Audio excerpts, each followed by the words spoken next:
Hello everybody and welcome to today's episode of the Classic Plus Show. We have a special guest. We got the legendary ScotteJaye. He's been making content for almost a decade about World of Warcraft. Started in Vanilla, well not Vanilla, Classic, all the way now to Mists of Pandaria Classic. Hey Scotty, my man, how are you doing?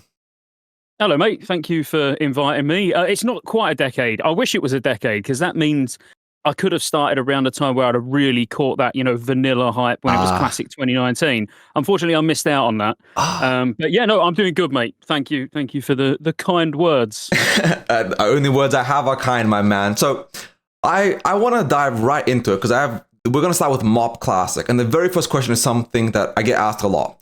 What are your thoughts on the evolution of Classic as a game mode from Classic 2019 to Mists of Pandaria Classic now? How do you think the game has done in this long evolution from its beginnings to its current state?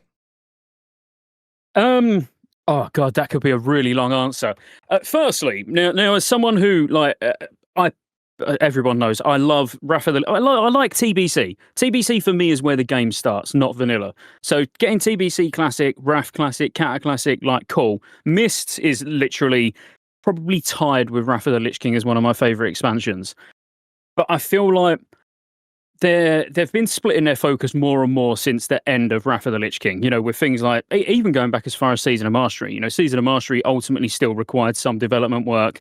And then, since they started doing seasonal servers, the classic version of the game, either the classic version of the game or the seasonal server has kind of suffered at points because of where the development team split.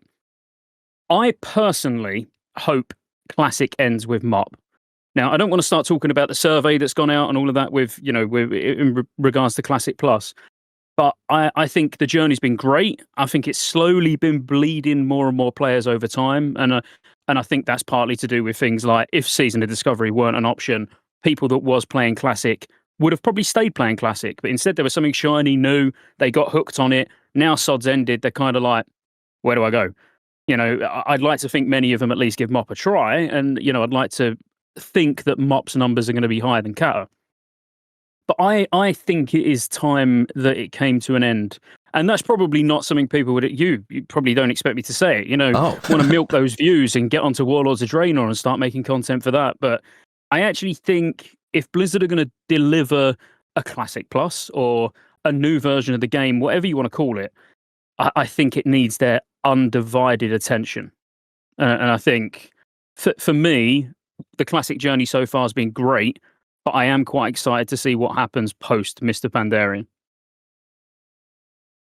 That is very well eloquently put. I wasn't expecting you to say, just let MoP end. I don't want to go to WoD. I don't want to do this. Just let it end. Because that is something that I heard a lot of the player base talking about. Like, where is this going? When is it going to end? We're going to Warlords of Draenor soon. So then that has the next question. Are you actually excited for Mr. Pandaria, or is this more of a, this is where the game's going, this is where the content's going? Like, did you want MoP? I'm genuinely excited. I'm genuinely very, very excited for Mr. Pandaria. Put it this way, again, a lot of people from the outside looking in, people who don't watch me stream, don't know me very personally, and all they do is watch the videos. To them, it might appear that I was making MoP videos in preparation for MoP just to ride some sort of hype train that, come on, like between you and me, we know there is no hype train for new Classic expansions at the moment. Like, no. If I wanted to ride a hype train, I would be making videos about a different game, or I'd have been still making content about retail, because I did sort of dip my toes into making War Within content. And to be fair, my War Within videos do better, or done better in like such a short space of time than my Classic videos. So, but the thing is, I've been playing MoP private servers for probably 5 or 6 years. I was on MoP private servers when we was in vanilla in 2019. Damn, like Classic really? 2019.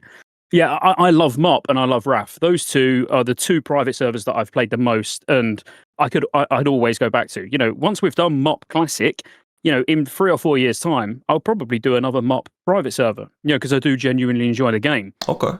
But I kind of think, for the health of the player base and for Blizzard to be able to deliver a quality product, there just needs to be a line. And I think unless they're going to... Like, Warlords of Draenor has got some of the best raids in the game. I just Absolutely. Want to put it out. I will play Warlords of Draenor. Absolutely zero doubt. If MoP goes on to Warlords of Draenor, I'll be playing it. But I've reflected a lot on this survey. I put a video out about it, very brash video, as in I skimmed through it and thought, all right, let's talk about it. That was it. But since then, I've really thought about it, and I think for that to get the attention it deserves and build the excitement that it needs, and really to instill confidence into the player base, they need to show that that is their number one priority. And if they're showing that's their number one priority, then really, deliver a MoP era server so everyone can stay on MoP era, give them an option to move to retail, so they can keep their characters. That's what I would do. But getting through Warlords of Draenor for most people will be a slog. And even though the raids are fun, outside of the raids, there ain't a lot to do. And if they're just going to do that to get to Legion, I think it's a waste of resources, personally. Honestly, it's really refreshing to hear somebody that plays a different game mode have such raw and very well versed what the classic player base thinks in general. So the fact that you're a content creator, instead of saying, no, I want this because of this or this, you're like, yeah, I love MoP, but kill it. It's better for the game. Just kill it. And that's really intriguing to hear. So let me walk it back to Cataclysm Classic. Was that an actually good experience? Do you think they should have done Classic? Or do you think at that point they should have just killed, Wrath was the end, add the era server, do the TBC era, and then full send Classic plus back then? Do you think SOD should have been the focus instead of doing Cataclysm and this and that? No, I don't. No, I don't think a seasonal server should have been the focus. Personally, I think it got enough attention, and I think it was worth. I really enjoyed Cataclysm more than I actually expected. Cataclysm is one of those private servers where I've played on Apollo 2, Apollo 3, but never particularly seriously. Done a few bosses on heroic in the first raid tier, and then mainly done catch up stuff each phase. But never to the extent what I've done in Classic. And I would actually say that Classic, for me personally, has actually been the best expansion so far, which I never thought I would say. But it's set a high bar for what I want out of the game, for Mr. Pandaria even. Should they have done it? I think they should have. I think the timing was right to do Cataclysm and to try and get through it pretty quick, because they know that MoP will do well. MoP will bring back people. I personally have seen loads of people that are coming back just for Mr. Pandaria, because that was where they first started raiding seriously. I think it's far enough through that it will attract some retail players to come back and do gold challenge modes again. And, I still wish there was a bit of integration, a little bit of crossover, like they're doing the Panda and Starting Zone. If you do the Panda and Starting Zone, you get a mount on retail. They could have took that a little bit further and said, if you do all the gold challenge modes on MoP, you're going to get those gold challenge mode sets on retail. That would have really helped the health of the game as well. I mean, I think the health of the game is going to be fine, but if they wanted to draw more people in. But I think it was the right time. What they're saying about, and obviously, I know you create a lot of content around the Classic Plus idea and philosophy. And when it comes to that is not, or that should not be a seasonal server. That should be a game that gets a lot of focus. Yeah, absolutely. So if it turns out that what they're doing is a seasonal server, I think they should carry on with Classic. As in, do Warlords of Draenor, do Legion. They should keep the Classic timeline going until the point where they're like, right, this needs to stop here, because we're shifting all resources over to Classic Plus, which is basically going to rival retail as the main money earner for Blizzard. Well, out of the Warcraft universe, at least. I get you. That's well put. I do actually agree with you, because I tried Cataclysm's launch, because when I first started playing WoW seriously in Cataclysm, right? I was a TBC baby. Wrath was I was okay there, and then Cataclysm is where I got decent. And I didn't vibe with it personally. When I launched it, it just felt like this isn't Classic anymore. And I guess that's maybe a slightly boomer mindset. Maybe the boomers have ruined my perception of what the majority of the player base wants. Because you can see with Classic, the player numbers are less and less with each fresh. It's not really getting more and more popular. It's getting less and less popular. And so I do get where you're coming from, saying that Cataclysm was actually a good thing to launch when it launched, because it helped people. But had they not done Cataclysm Classic in this hypothetical, do you think SOD would have been drastically more popular? Do you think all the Wrath players would have all gone to SOD, or do you think it would have just still had the same players it has now? Would you have seen yourself, somebody that was dedicated fully into Cataclysm, playing Season of Discovery full time had that been the only option? Well, I did. I switched over from, it was Wrath of the Lich King at the time when Season of Discovery launched, Yep. I'm pretty sure, and I made a more or less full switch over to Season of Discovery for Phase 1 and 2. What killed it for me personally was we'd spent, however many months, a few months or whatever it was, raiding as a 10-man guild, and we didn't want to recruit. We didn't want to join anyone else. We was 10 of us we was basically all of the people from our Wrath guild that had any interest in SOD. So we were still raiding on Wrath, just raid logging on Wrath, and then there was like a small portion of our Wrath guild that was raiding together on SOD as well. So for me, it wouldn't have made a blind bit of difference. I was still playing it anyway. I can't speak for everyone else. I can only really give you my opinion. And the fact is, no, even if Wrath disappeared, Cata, sorry, if Cata didn't exist, I'd have went back to private servers or retail, one or the other. I still wouldn't have played SOD. So interesting. And like, what about SOD? Like, I know Phase 3 was like, assuming like because Phase 3 happened and Cataclysm's launch, they were both at the same time and they failed, both of them. Like, it was a miserable experience for both sides of the player base. Assuming Phase 3 wasn't a terrible shit show because of, Cataclysm launch happening at the same time and not having the resources, what was it about SOD that made you quit? Like, what was it that you didn't really like and made you switch back to Cataclysm? Like, what was that switch there that was like, this ain't the game for me? Well, I think the best way to describe it is that the only way I would have been able to play the game is if it was the only game that I enjoyed, because I found it. What my plan was with Season of Discovery was to have that as my side game. Cataclysm was my main game. SOD was my side game. The problem is everything, especially in Phase 1 and 2. I know it got a little bit easier. I've got a 60 mage and I've done all Nax and everything. I've not done Scarlet Enclave, but I've done everything else.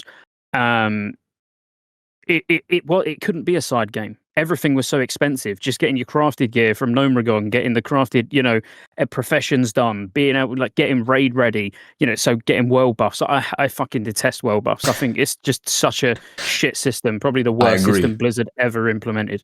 Why would you tune a raid around having to get temporary power? It makes it just impossible to balance. So first thing, in a Classic Plus, world buffs would need to go for me. I don't want to spend, even if it only takes 20 minutes getting summoned around and getting everything, that's 20 minutes I don't want. I want to just go to the auction house and buy a flask and I'm done. That's me ready for the raid. So a part of it was that. A part of what I didn't enjoy was the whole needing world buffs. The game was still sluggish. It is a little bit better now. Like my 60 mage plays a little bit better now. It's actually a little bit more fun, but the classes are still shit in my opinion. It is very vanilla. I like a bit more. I'm going to be playing a Windwalker Monk. It don't get much more engaging than a Windwalker Monk in MoP. And I like those sort of classes. I can't play a class where it's just like 2 buttons, and that's even what the mage feels like at 60. You're literally just spamming ice lance whenever you can. It's pretty boring. It's interesting to hear somebody that plays the game, plays everything at a high level as because you played Nax and everything, speak about SOD from that outside perspective that a lot of people in the vanilla and the era community just won't look at. Because I get a lot of hate for it, but I think world buffs should absolutely go. It's one of the biggest things that I fight on, saying that world buffs it's bad for the game. And it's interesting to hear you say that the reason you wouldn't play SOD and you would have gone back to private servers or whatever is because fundamentally it's just classic. It's just regular classic with slight fixes. It's still classic. So when you looked at, so I don't want to dive into the survey too much now because that's a whole segment in a bit, but if Classic Plus, as it is, just as it is, say it was just SOD with the runes built in, still world buffs, just the Hydra as a raid on a zone, but it's still fundamentally classic. Do you see yourself actively playing Classic Plus full time, or do you think you'll go down the WoD into Legion and then go straight to retail eventually?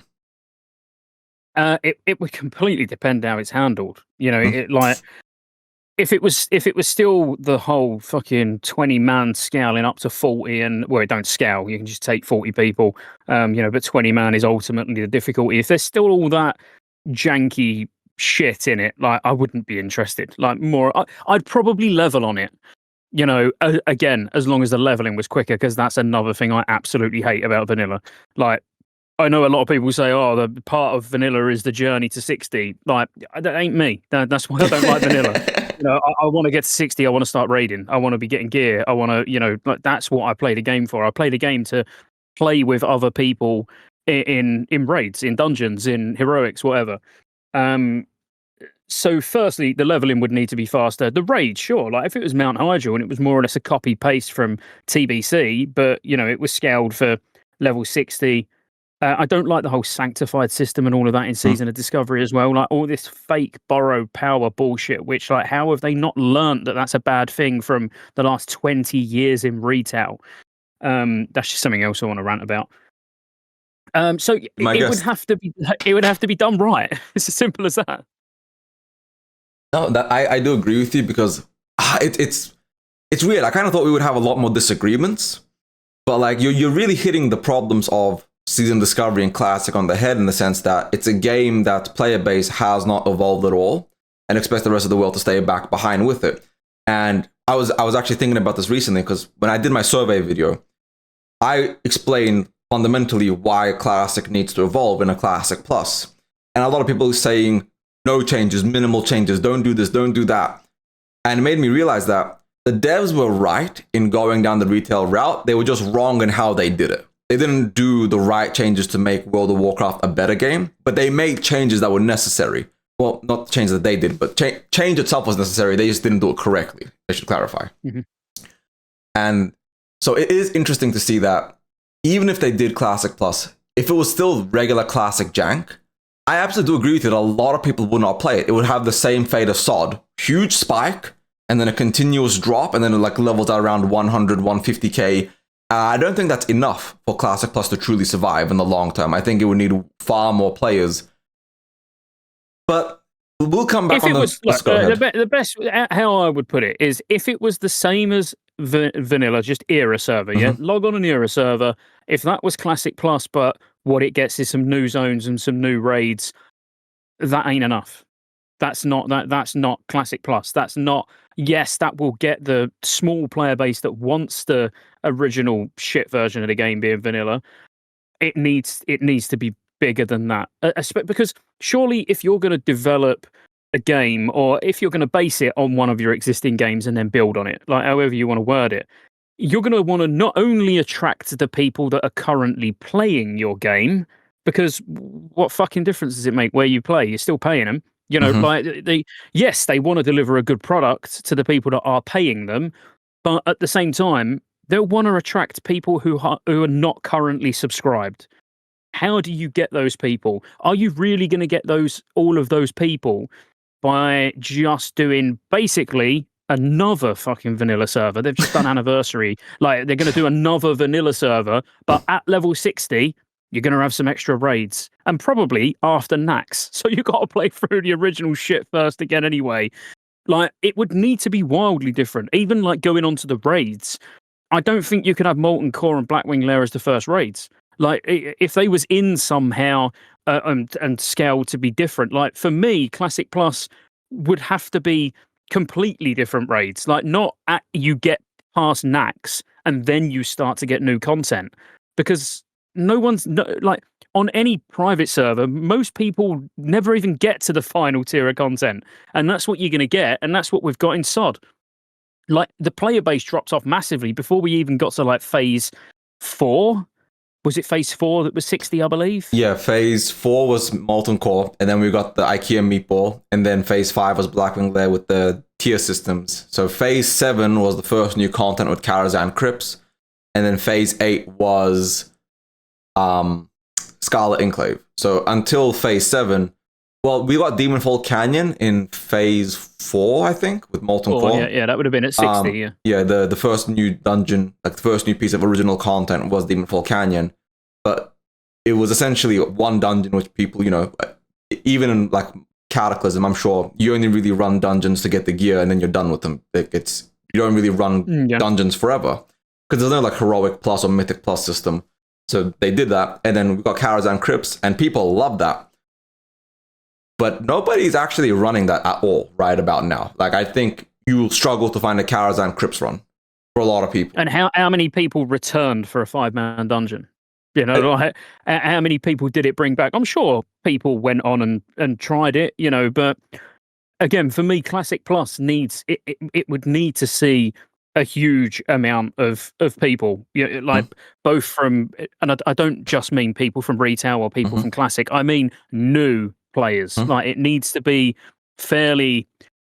I'm not going to say not basic, but you know, it needs to not be working on the assumption that everybody already knows this game inside out. You know, because at that point, it's not Classic Plus, is it? If it's just vanilla with some shit tacked on. But I actually have a video I'm working on, and it's a difficult one to work on because it's quite literally called Endgame. The problem with raiding versus everything else. And Classic was, like you said, I know you said, like, I don't give a shit about the journey anymore, because how many times can you do the same journey before you're tired of it? Like, I don't know how many characters you've leveled, but I'm at like 17 right now, and I'm just it's not fun anymore. The journey is not fun anymore because there's nothing new to it. No matter how many times you level a new character, a new spec, a new race, it's limited. At a certain point, you've done it all. So I do agree with you that Classic Plus needs to fundamentally, all the Classic knowledge we have right now should mostly be moot. I don't think everyone having the game completely figured out is good for Classic Plus at all. But before we dive more into Classic Plus, I want to go back to Mr. Pandaria Classic, because like I have some more questions on this. Do you think MoP is classic? This is a question I get all the time. Is Mr. Pandaria classic? It's not classic. Why are they calling it? That's terrible. Don't do that. In your opinion, do you think MoP Classic is classic? I mean, it depends how you define the word classic. I mean, if we're just referring to classic meaning it's a re-release of an old expansion, then yeah, I would say if they launch Dragonflight Classic, you can't play it on current retail. So, you know, again, it depends what define classic. So what does it mean? So for a lot of people, the question is like, classic should just be vanilla, and at max it should be vanilla to wrath, and anything after that isn't classic. And my question to you is, what do you think is classic? What would your definition of classic be? If you had to put a definition to the terminology of classic, is it just a re-release? Yeah, that's exactly what I would call it. 100%. The only reason I would call it a re-release and say that's my definition of classic is because that is how Blizzard have adopted the definition of classic. You know, for as long as if they called it just Mist of Pandaria Take 2, or like, you know, they just gave it some fucking weird name, then fine. We'll start referring to only the ones that have got classic in front of the name as classic. But for as long as Blizzard keep releasing it as classic, to me, any re-release would be classed as classic. So how would you differentiate MoP versus, say, for example, vanilla, I guess, in this context, 2019? Do you think MoP is the same kind of game as vanilla? Or do you think MoP is like would you put in the same category as like because people say the original trilogy is Era 1, then Era 2 is Cataclysm to Warlords, and Era 3 is Legion to, you know, and then the War Within is the 4th or 5th era. Where does MoP fall for you in that that dichotomy of this is classic as a game, as an experience, not a re-release? Does MoP fit that?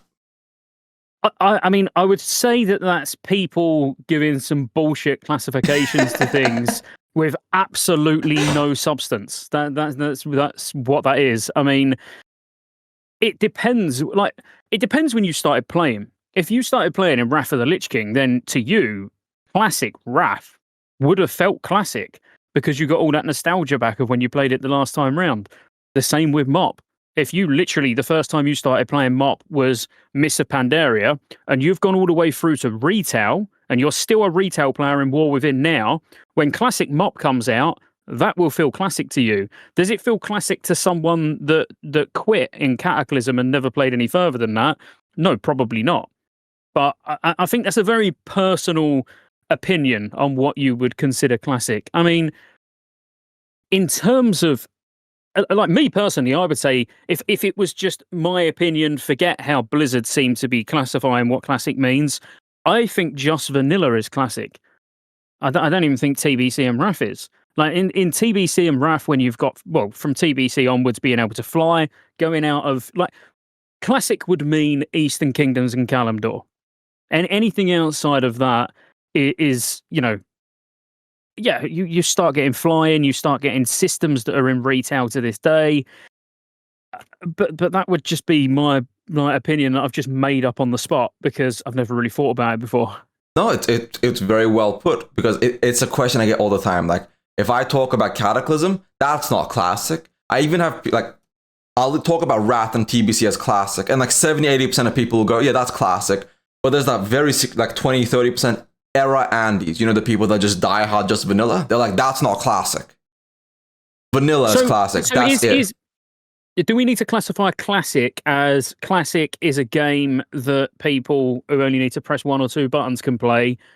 Any game where you need a rotation that requires more than 2 buttons, that's not classic anymore. Is that kind of what we're going down? I think for me, the definition of classic is, classic was originally just vanilla, but now classic is any vanilla game or any World of Warcraft re-released, right? Because it's kind of like hurt to say the other day, but like, it's been 13 years since Mr. Pandaria. Essentially, we got Vanilla. Vanilla came out in 2019. It was 15 years after. So there's only a 2-year difference between Vanilla's re-release and Mr. Pandaria's re-release. And people like are acting like Mr. Pandaria is a recent game mode, but it's a really old game mode. That's a classic game. Because Halo, Mr. Pandaria was 2012. Halo 3 was 2007, right?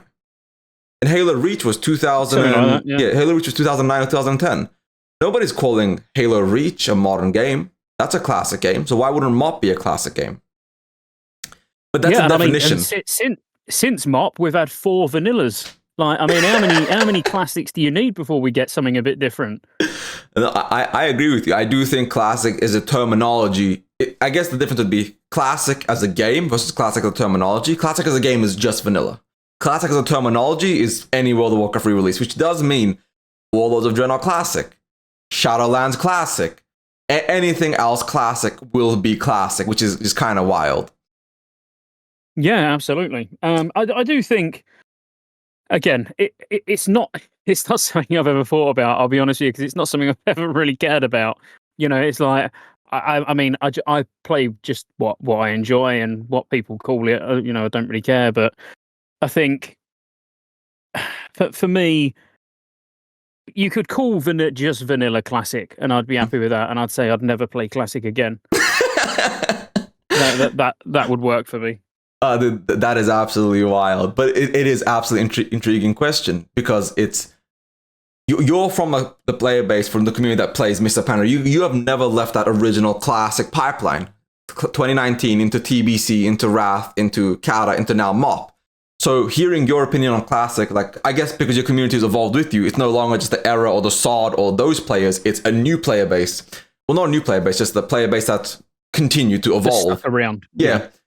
Like, you probably don't hear that question at all. You probably don't have people in your comment section going, this isn't classic. Or maybe you do, but they're just the minority. But it is interesting to hear somebody else's opinion on that. So my last question about MoP to you is, do you want fresh servers for Mr. Pandaria Classic? Absolutely not. No, okay. I wanted to keep you on edge. No, just absolutely not. Like, and thank you for the raid, Taku. Appreciate it. I'm a fresh chaser, yeah. Like, that's why I've played on private servers for so many years. Like, nothing beats fresh. I absolutely love the first, I don't know, say 4 weeks of any server. I could happily play WoW. Let's like forget YouTube. Pretend like, you know, YouTube don't exist. Just for my own self-satisfaction and enjoyment, I could just play a new, fresh private server every single month. Do like the opening raid tier, all that pre-raid prep. You know, do TBC 1 month, do Wrath the next, do MoP, do a Cata server. Like, I love fresh. But Blizzard have already shown that they can't be trusted with fresh servers back in Wrath of the Lich King. So 60 days and they shut it down. I absolutely don't want them doing it again. Yeah, it's not that I wouldn't want fresh. Like, yes, I would love a fresh server. But there's absolutely no way I would play on one that Blizzard put out. So if Blizzard said they were putting out a server, but they're not going to enable transfers on it, that it's going to stay is, Do you think that would be an actually popular fresh server for Mr. Pandaria? Do you think it would actually do well if Blizzard said there's no transfers off, this is going to stay? If people quit, you're stuck on a dead server. But this is as it is. We're not merging, we're not doing nothing. Do you think it would actually work? Or do you think it's going to get Sky Furied? Yeah, I think the thing is, RAF was obviously immensely popular. You know, there's a reason that like Warmains existed for so long, like Molten WoW before it. Like, there's so many RAF servers that are still even played on now. You know, today. That RAF having fresh servers was kind of a safe bet because you knew there would be a lot of private server guilds that would happily go and fill those fresh servers up. Whereas with MoP, there's only ever really one thriving private server, all of which but a lot of those play Classic anyway. I don't know. I can only give you my gut feeling. My gut feeling that fresh servers would be dead on arrival, but I don't know. You know, is the honest. So this next question is about TBC Anniversary. Do you plan on playing it? And if you are, I want fresh servers for TBC. That was the question. Do you want fresh TBC servers? But that's just me being selfish. Yes, okay. I do. Do you think, as somebody that doesn't play Classic Anniversary at all, do you think there's a big enough TBC player base that would come back, that would make fresh servers thriving and pop off? Or do you think it's not that big? Because I was saying that I think there's going to at least be 2 to 3x the player base of current Anniversary, which is about 100,000 players. And then there's going to be 200,000-300,000 people that will come back to play TBC. How many will stick around? I don't know. But I think there's a huge player base that would come back for TBC. Do you agree with that? Or do you think that's capped, that's coped? There's not that many people that really care about TBC like that? No, I wholeheartedly agree. I wouldn't say they're coming back as in this is new subs. Again, I would say it will drag a lot of people away from MoP, but potentially retail. You know, those people that didn't want to play Cataclysm and they went to retail, maybe they come back for come backwards into TBC. I think TBC private servers, again, like, it's so selfish, and I sound like I'm contradicting myself because I don't want fresh MoP servers, but I want fresh TBC servers. But I want fresh TBC servers because I can't be fucking bothered to play vanilla, but I do want to play TBC. So, like, my only option is force myself to play a game that I don't enjoy playing just to get myself prepared and ready for the TBC pre-patch. Play during the TBC pre-patch, which is the second option, and level during that. At which point, if I'm leveling during the TBC pre-patch, I'm actually going to miss out on some of the fun of the pre-patch because I'm now just leveling. Or C would be fresh servers, which would be my preference because it means I don't need to think about vanilla. I don't need to think about pre-patches. I'd be starting on the same level as everybody else that's only coming back to play TBC. So it's selfish, I know. But that is the unfortunate truth. I completely get you. So then the next question about TBC is, what about TBC? Like, do you like compared to vanilla? Because you literally said I don't like vanilla anymore. You may have once liked it, but you don't like it anymore. A lot of people call TBC the original Classic Plus. But what about TBC? Do you actually enjoy playing and will keep playing? Versus why won't you play vanilla? Okay, so I've got a bit of a love-hate relationship with TBC. I absolutely love Phase 1. Like, completely adore it. I would say possibly it's one of my favourite periods of time of any Classic expansion. I would say RAF and MoP as overall expansions. And again, anyone who actually knows me, they know in TBC I will play Phase 1 and then I will come back for like Black Temple onwards. I don't like Tempest Keep, don't like SSC. But again, a part of that is from doing it on private servers so much, I suppose. But I don't enjoy the aesthetics of SSC. I hate water raids, water dungeons, like Vashir as a zone. I hate.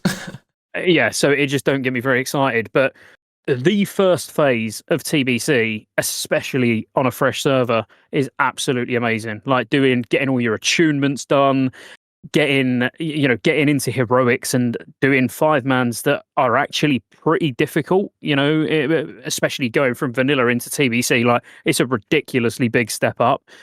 The classes are kind of a little bit better than they are in vanilla. I still think slow and a little bit boring. I could play feral DPS with power shifting and 2-set tier 4 and enjoy that for a very long time. But most of the other classes feel a little bit dire. I think it's the content and the professions. Even the professions in TBC just get so much better. And I do like flying, by the way. You know, I like the fact that we get flying as well. I know there's a lot of people that don't like flying, especially amongst the, fuck me, do I call them classic? I can't remember now what we call them. Idiots. Oh wow. Okay. A little fight. You calling me an idiot? No, you know what I mean. I am you. of the modern retail mindset. You know, I like those things. I like being able to get around quick. That, if we go all the way back to when you asked me why I quit SOD, there's a prime example. Not to do with flying, just the amount of time it takes to get anywhere. You know, to the point where your guild needs to have summoners set up in every single zone. Like that's not very good game design. You know, like, so I like the convenience of being able to travel around quick. But TBC, yeah, phase 1, absolutely amazing. If it was a fresh server, I probably would lose myself on it for a good few months. Well, that's very well put. I made a video about TBC Fresh versus non-fresh, and it was so incredibly divided because I have a lot of people that'll be like, I just don't give a singular shit about Anniversary. I do not care about it. I've leveled. This is like the 4th or 5th time. I don't want to do it no more. I just want TBC. So if they do Fresh, I'm coming back. I'm still going to come back, but I'm not coming back till the very end of Anniversary. And you then have all the Anniversary players going, but I put all this time and effort and energy into grinding to rank 14. All this hours grinding all this gold. You're going to kill my server for all these people that didn't have the dedication to play the game. Do you think there's a validity to all the people that played Anniversary feeling like their time was wasted? Because everybody's going to jump on a fresh server to get away from them putting in all that grind and effort and advantages. No, because everyone won't. You know, no, they won't. You know, they didn't in RAF. You know, it's not like everyone went fresh. There was a reason the fresh servers died, and that's because they wanted to be on the mega servers. They want to be on the servers with, you know, the most population, and that's that. Once they started allowing transfers off the servers, that was when problems started. It was when they allowed transfers on, that killed it. You know, like that for me killed it when you started getting people coming on with stuff that we can't even obtain.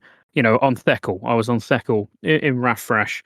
So Blizzard were their own worst enemy when it came to fresh servers. If they'd done it properly in TBC, I still don't think everybody would jump ship from where they are to go on fresh. I just don't see it happening because of all the effort and time they've put in, and they've got their guilds ready to raid, and they've probably leveled multiple alts ready for TBC, and you know it wouldn't happen. So no, I honestly, I think fuck them. Quite honestly, if they've put all that prep in, then yeah, like having a fresh server is not going to affect them. If anything, they've got an advantage. Like, what's wrong with that? You know, when it comes to like going into TBC, we're going to be in the pre-patch because that's normally it's when they done the fresh servers for RAF. So during the pre-patch, while they're doing all their pre-TBC prep and everything, and they're already fully stacked with gear, all the people on the fresh servers are going to have nothing. Like no gold, you know, G2G sales are going to be going through the roof. Like it's going to be like ridiculous. So those people that have put the work in now have still got the advantage. So I don't think they can complain. I want, if you can't tell, I'm like fighting my own corner here. I want fresh servers. It would take such a weight off because I am trying to level on Vanilla at the moment, or Classic, Anniversary. I've been leveling my Paladin for about 2 weeks, and I'm level 7. Dude, I'm not gonna lie to you. This is just a me thing. I thought it was just a me thing. Like my streams and my videos, right? Like I'm averaging. I think I'm like 150 viewers right now. If I start playing the game, it drops down to like 40 or 50. People love me for my conspiracy theories and like my content. So like my free time is either I play the game or I stream, because you know I'm not a full-time content creator. This is for me just a hobby at the moment. So I either play World of Warcraft or I stream. I have been leveling the same character for about a month now. I'm level 27 on Anniversary, and I've been in Stone Talon for 2 days in game. I don't actually feel bad now. I'm glad it's not just me. But the thing is, I'm not invested in it. That's the, you know, like it would crush my soul. I'm telling you now, I would be the most salty person that you speak to if I get to 60 on that Paladin and then they announce fresh servers. I wouldn't even play the game. I'd just be like, I can live without TBC. I've done it enough, because that would really give me the ump. So that's why I'm like half trying to think, oh, I should really get ready because they're not going to do fresh servers. But then if they do fresh servers, I'd be livid. So I'm just waiting. That's why I've been so slow. It's the reason I've been doing it so slowly is because I don't plan on raiding an anniversary. I can only do Molten Core so many times. I don't like AQ at all. I've been a very, very vocal component of my hatred for AQ40. I absolutely hate that place with absolute passion. I'm gonna love enjoy Nax. Like I'll be 60 by Nax, but like I'm in no rush at all to level because like what's the point of doing MC in Blackwing Lair again? I literally just did that in SOD. I did MC in SOD. Yeah. I did Vanilla. And like I played private servers. I didn't really get to raid much in private servers, though I should admit. But there's only so many times I can see Ragnaros before I'm just tired of seeing Ragnaros. Like I don't want to see like how many times I got to teach you this lesson, old man, as I like to meme about it. So, but it is cool that other people have that same vibe as me because I'm not the only one. Thank God. No, you're not, and that's exactly what we were saying earlier when we were talking about Classic Plus. Like, I'd still be in the same mentality even with a Classic Plus version of the game. Part of me being like, oh, fucking hell, like, I've got to do all the attunement and then go Molten Core. You know, like, going into Molten Core don't excite me. It don't make me want to log on the game. If anything, the thought of going in Molten Core makes me want to log off the game. You know, but I was raiding back in original 2004. All of the vanilla raids. Excuse me. I mean, that is actually a lie. I never killed 4 Horsemen, Sapphire KT in original vanilla, but obviously have done since. But I done Molten Core a lot back then. Again, I'm like you. I did play on a few vanilla private servers. But I never got to 60, let alone raid. I never even got to 60. But I just don't want to go in Molten Core. You know, like I've done it in 2019. I've done it again, you know, in Season of Discovery. The thought of Classic Plus then just being the same raids again is the only thing that worries me. That's why I think the raids would just need to be, you know, completely different. Like, I don't know what else they could do, but they'd need to do something. You're muted. I agree with you. I do think like they will still have MC and Blackwing and all that. I don't think they should remove it, but I don't think the launch raid should be Molten Core. But we'll come back to that in a bit because the Classic Plus section is a long one. Just to clarify, how much time do you have? I don't want to take up too much of your time, so I'm going to skip some questions if you have to go in like an hour. I'm cool. I'm cool. I'll sit here as long as you do. All right, sounds good. So moving on from TBC, because now that we're on the same page on that, my question to you is about the Classic player base and how it's changed for somebody like you who has played through the evolutions of that. What are your thoughts on pre-2019, like the private servers that lead up to Classic, then 2019, then SOM, then SOD and that Anniversary, and you stopped in 2019 to go on to TBC and Wrath. How has the player base changed for you on the original? Let's start with the original Classic timeline, right? From Classic, TBC, Wrath, Cata, MoP. How has that player base evolved, in your opinion? Based on what you've seen? From a content perspective, as in, or mentality in game. Like how they play, how they view the game, like the hashtag no changes to I'm excited for MoP now. Like, how has that change been? Has it been gradual? Has it just been more of the nostalgia was blinding. I did not actually like Classic. I'm now like, I want the future. Like, how has the player base changed based off that original branch of Classic? Yeah, I would say it's real for me personally. What I see, it's changed massively since the end of Wrath, beginning of Cataclysm, where like you say, I've been through all of the expansions, so I'm at a point now where, talking about Mr. Pandaria, I'm talking to people that want to play Mr. Pandaria. They've probably just played Cataclysm and enjoyed Cataclysm. Then they don't like the vanilla version of the game. They like these more difficult raids, you know, difficult content, more challenging classes to play. So I feel like I'm kind of fortunate, and I am grateful for it. I am kind of fortunate where, talking to the MoP player base, if I mention or start talking about Season of Discovery or Classic Plus or anything like that, they're all very understanding and open-minded because they're already playing like far ahead of that. So they're actually like, oh well, I hope they do a good job of it. I'd give it a go. Whereas back in sort of maybe towards the end of Wrath, and I'm talking about Cataclysm, then I've got that big divide where people are like, no, bro, I'm not playing Cata. Like, Cata's not classic anymore. Once Wrath's done, I'm quitting. That's lost. Like, I don't see that. I personally don't see that at all anymore. Like, the audience that plays, well, Cataclysm and going into Mr. Pandaria are a lot more open-minded with the older expansions and even future expansions. I know people that are excited for Warlords of Draenor, which I never thought I would see. Whereas I think then the content area you focus on, you've got all the people that still are stuck in 2004 with no changes and fucking hate everything that's not level 60, and so you're like smack bang right in the middle of that divide. Whereas the further through the expansions I've got and the further away from those people that I've gone, the much more open-minded people are. That's what I see. Oh, that's very well put. So when you were doing SOD content, because you transitioned to SOD, so you were doing a bunch of SOD content, and then you transitioned back to retail, and then back to Cataclysm. How was that change? When you were making SOD content, did you get a lot of SOD players, or was it a lot of era players? Like when you saw that change, when you came back? Probably more SOD. Yeah, probably more SOD players. The thing is, at that time, there weren't really anything going on in Wrath, so it was a lot of Wrath players that was playing Season of Discovery. So, like, my audience didn't change. I was talking to exactly the same people, but everybody was trying Season of Discovery. Like me being an sort of, I'm not going to say a hater of vanilla, but for someone who doesn't like vanilla very much, people would have been like, well, if he's playing it, it can't be that bad. So like people from Wrath and my own audience was playing it.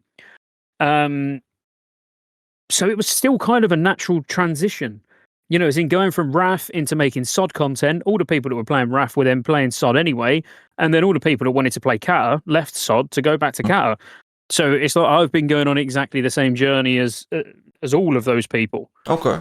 So then the next question would be based off the Cataclysm MoP player base versus the retail players, that section you did for retail. How different did the player base feel there? Does it feel like the Cataclysm retail player base is very similar now? Or does it still feel like there's a very huge divide between the two player bases? Yeah, there's still a divide. Yeah, I think there's I think there's still a pretty big divide between retail and certainly at the moment being Cataclysm. I think that the gap will close even when we get into Mr. Pandaria, and obviously the further through we go. But yeah, make it a few retail videos. The thing is, I will only make videos about a game that I'm passionate about. I mean, I don't feel held hostage by Blizzard, having to make MoP content. If I want to go and play retail, I'll play retail and make retail videos. And as I say, I started making retail videos. I was doing a lot of delve videos, and seriously, to this day, like since then, those videos are still the best performing, like since I posted them. So again, if I was some sort of view chasing hype chaser or something like that, I would have just carried on playing retail and making retail videos. But I made videos about it while I was enjoying it. I stopped enjoying it, carried on playing Classic. The only reason I was playing retail was because there was nothing going on at the time in Classic, so it was like, well, while I'm there, I'll do some videos on it. Oh. But that's just how I am, and it's exactly what I'll do. Like the day that I fall out of love with World of Warcraft and I move on to Ashes of Creation, Dune Awakening. I mean, I'm saying both of those games, I've played both of them, they're shit. But whatever the next big game is, maybe GTA 6. That will be the game that I'm making videos about. But as of now, like I'm right in that bit of the timeline of World of Warcraft that I love. The raids in Mr. Pandaria are just like top tier. Even the Warlords of Draenor raids are amazing. But as I say, I am really excited to see what comes next. And I don't mean next as in Warlords of Draenor. I mean next as in, even if it's another seasonal server, like, whatever it is. This is probably where you're not going to like me very much. But I'd like to see it more based on TBC than Classic, as in vanilla. So a bit more of the interest, like the ways the classes play. Even if they more or less base the classes on TBC, so prop paladins were quite strong, like that. That's what I'd like to see from Classic Plus. And the only thing that I worry about when I'm saying I'm excited about what's next is absolutely hating the fact that it's purely vanilla shit with the same shit raids again. That's the thing that worries me. But then hopefully I'll have Warlords of Draenor instead. So either way, I'm a winner. That's incredibly interesting to hear the development of the player base. So I'm going to touch on the TBC thing about the questions because I actually, for Classic Plus, this has been somewhat controversial. I do think Classic Plus needs to take a lot from the original Classic Plus, which was TBC, and implement those into the Classic world. But that's a whole discussion that we'll get to in a bit. My next question is, when you left from Classic to TBC, back in the day, what was the difference in the audience? How many players were like, I only want Era, fuck TBC? Or was it everyone like, I'm hyped for TBC, fuck Classic, let's go into the future? When did you start seeing the player base try to go backwards towards Classic? When did you see that start happening? I didn't, is the honest truth. Again, that's not my audience. The fact is, 2019, yes, I'd done Molten Core, I'd done Blackwing Lair. I then done AQ and Nax, but much later. In fact, or did I? Do you know what? I may not have even done them in Classic. I'd have to look at that.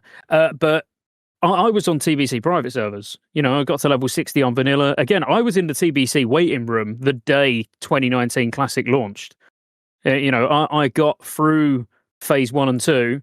And then if you was to go back and look at the date I posted my first video that was TBC related, I bet AQ hadn't even launched yet. Yeah. Because I was looking forward to TBC. So I pretty much skipped. I was already building that audience of surrounding myself with people that wanted TBC, not people that wanted vanilla. And that trend's just continued since then. Okay, no, that's absolutely fair. So then my question is, ignoring your audience, have you seen online in the discourse, the player base, the community, the Era Andes, have you seen how the player base has evolved from an outsider's point of view? And if you have, what are your thoughts on the current Classic player base, I guess it would be? What do you think about how how the installation that's happened around it? Oh man, do you know, I can't even give you a good answer. I have no idea. I don't read Reddit. I don't. Like, my Discord is literally just people that talk about MoP, or when we talk about Cata. I don't really watch YouTube videos. I'm a massive football fan, by the way. Like, all I do, basically, whenever I'm not live, I'm watching football commentary, listening to Talk Sport, watching games, that are on late at night in Saudi. Like, that's all I do. I don't sit and watch WoW videos and listen to people, twats like me, complaining about a game. So I just can't give you a good answer because I genuinely, that's fair. I don't know. I don't see enough of it, especially when it comes to people that like vanilla.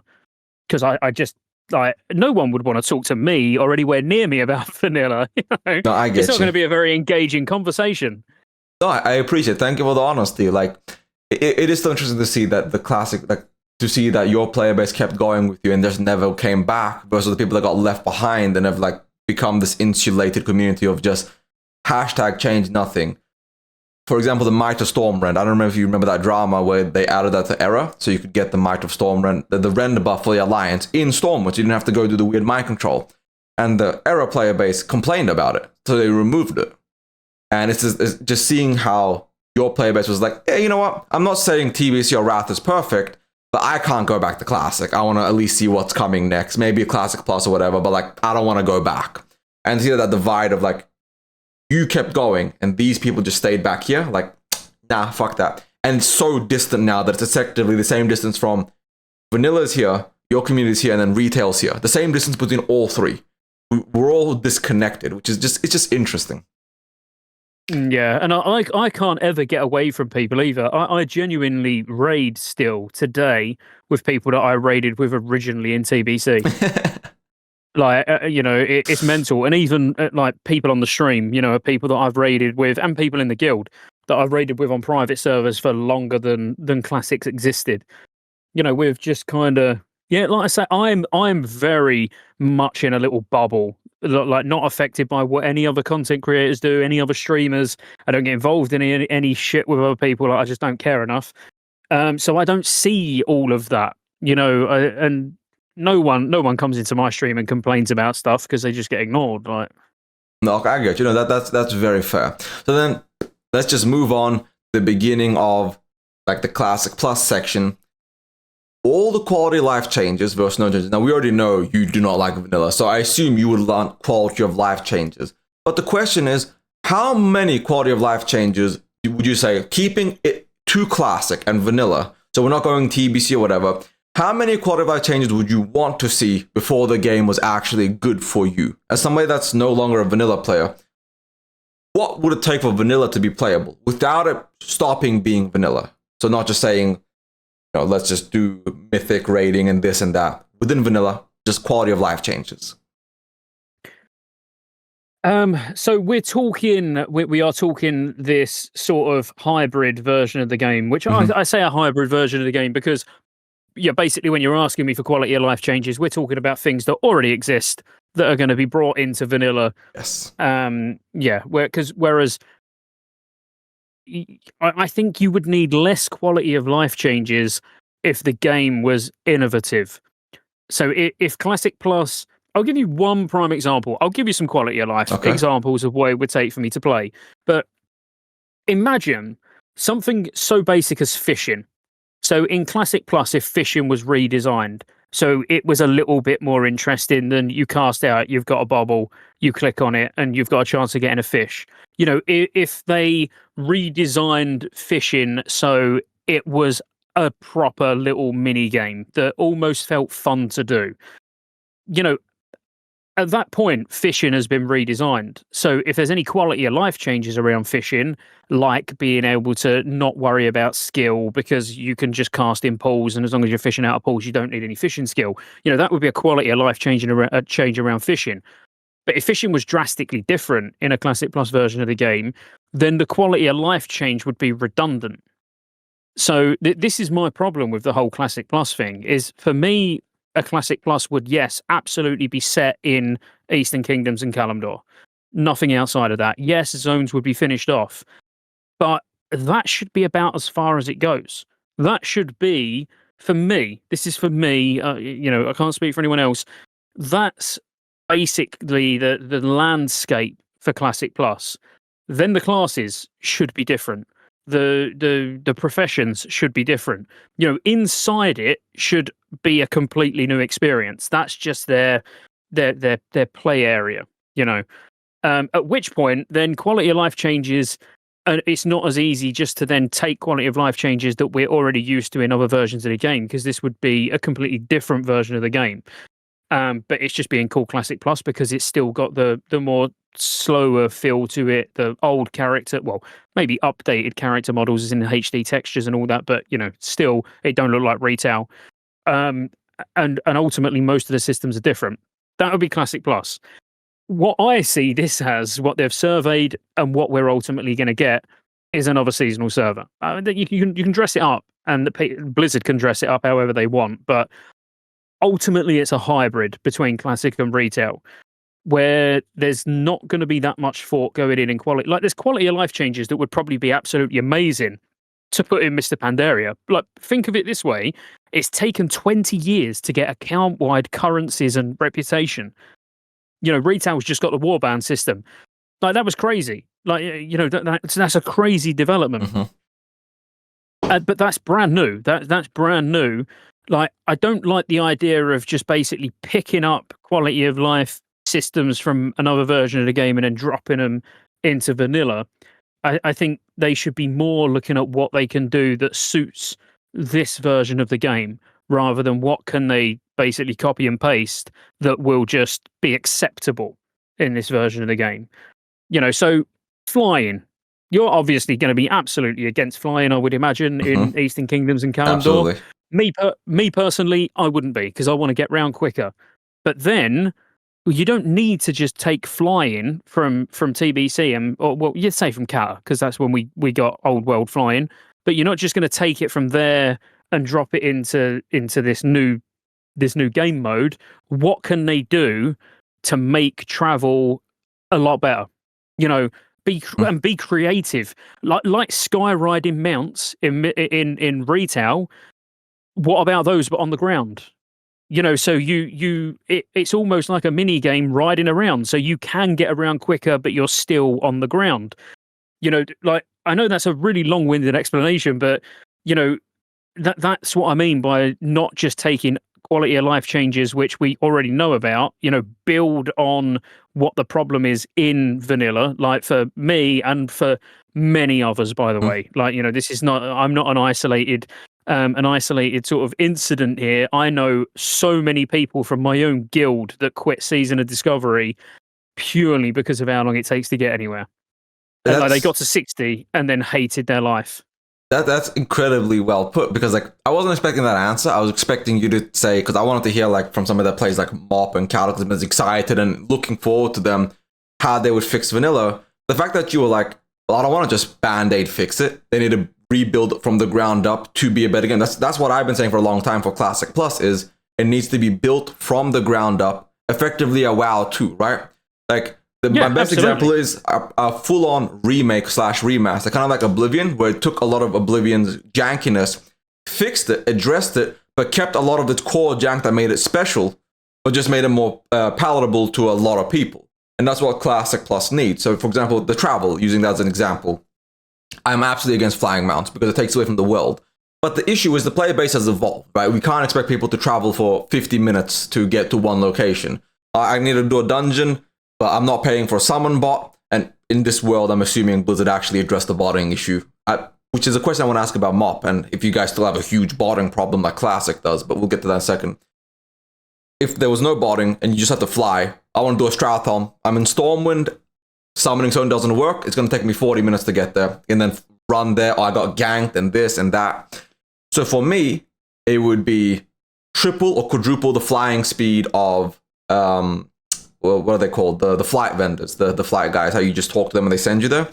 Triple or quadruple that. Make summoning stones work. Make it so you can, like, there's random summoning spots around the world, right? Like, for example, Moonglade should have a summoning thing so you can summon people there. Small little quality of life changes built into the game itself rather than as a band-aid fix. Adding more zeppelins and boats. Adding new little flight hubs so you can just go, like, there's a new spot here that doesn't make it so, because I'm sure if you've done it before, when you're going from Feralis to Silithus, it's not straight down, it's all the way around, and you got to take this weird super shitty sea, this reverse sea, that takes 15 minutes. Well, not, it's like 7 or 8. But if they fix that, adding a fly path from Feralis straight down to, like, you know, Silithus, or adding a few little fly hubs, that would fix the game, addressing the core issues of movement without taking away from the world and adding flying for everybody. So I 100% agree with you that band-aid fixes are bad for the game. And I really do appreciate the fact that you're looking at it from a nuanced perspective of, well, they could add all this stuff as a MoP player and make me want to play, but that's still bad for the game. Yeah, so, absolutely. Yeah, I mean, if they're gonna do something that's meant to last for who knows how long, you know, it's not like it's a seat, because again, we're not talking seasonal, so it's not a server that's got a shelf life. This should be able to have new content developed for it and go for, well, however long there's people still playing it. So that's why I would really limit the amount. If I was Blizzard and it was my game, I would firstly limit the amount of stuff that I'm actually working on. Hence why right at the start of this, I said, once MoP's done, knock it on the head, you know, and put all the focus into the new game. You want to make sure that this new game caters to everybody. Like, as in, from people that played vanilla all the way up to people that play retail. But without just going, oh, okay, well, retail players really like hard raids, so let's put really hard raids in. Like, you know, that doesn't actually make the game better. Like, contrary to popular belief, you can have difficult raids and you can have easy raids, and even people that raid retail mythic still enjoy some of the easier raids, like Mogosh Vaults in MoP, for example. You know, you would need a level of difficulty there that does cater to everyone, but that's why you would have mythic, you'd have heroic, you'd have normal, you know. But they need to cater to everyone. They need to lessen the load that they've got on their plate, and they can't just take shit from other versions of the game. Like, not if they want this to be a success. You take shit from the other versions of the game, that means you can go and get that in another version of the game. Why would you play this? You know, if I'm as a MoP player, if you've got like MoP style talents, and you know this new version's got like a I don't know, more interesting rotations, ultimately it's never, then the rotations and the classes are never going to be as interesting as they are now in MoP. They're never going to be better, are they? In a classic sort of vanilla version of the game, the further on we go, the more fun the specs are ultimately still going to get, because they get new abilities, new talents, new everything. You know, that's kind of to be expected. So they need to address that. That's like the core fundamental of the game, is fighting stuff. You know, how do they make it so it's approachable to everybody, including new players?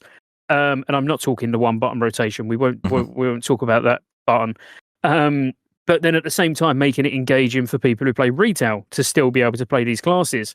The way you don't do that, or I should really say, if you want your game to just foul within the first few months, is start taking the systems from the other versions of the game.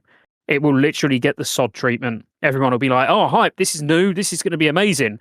And then people started playing it, and after a few months, it was like, "This, you know, these are just spells from Cataclysm. I might as well go and play Cataclysm. These are just retail spells. I might as well go and play retail. You know, these are the same old shit raids."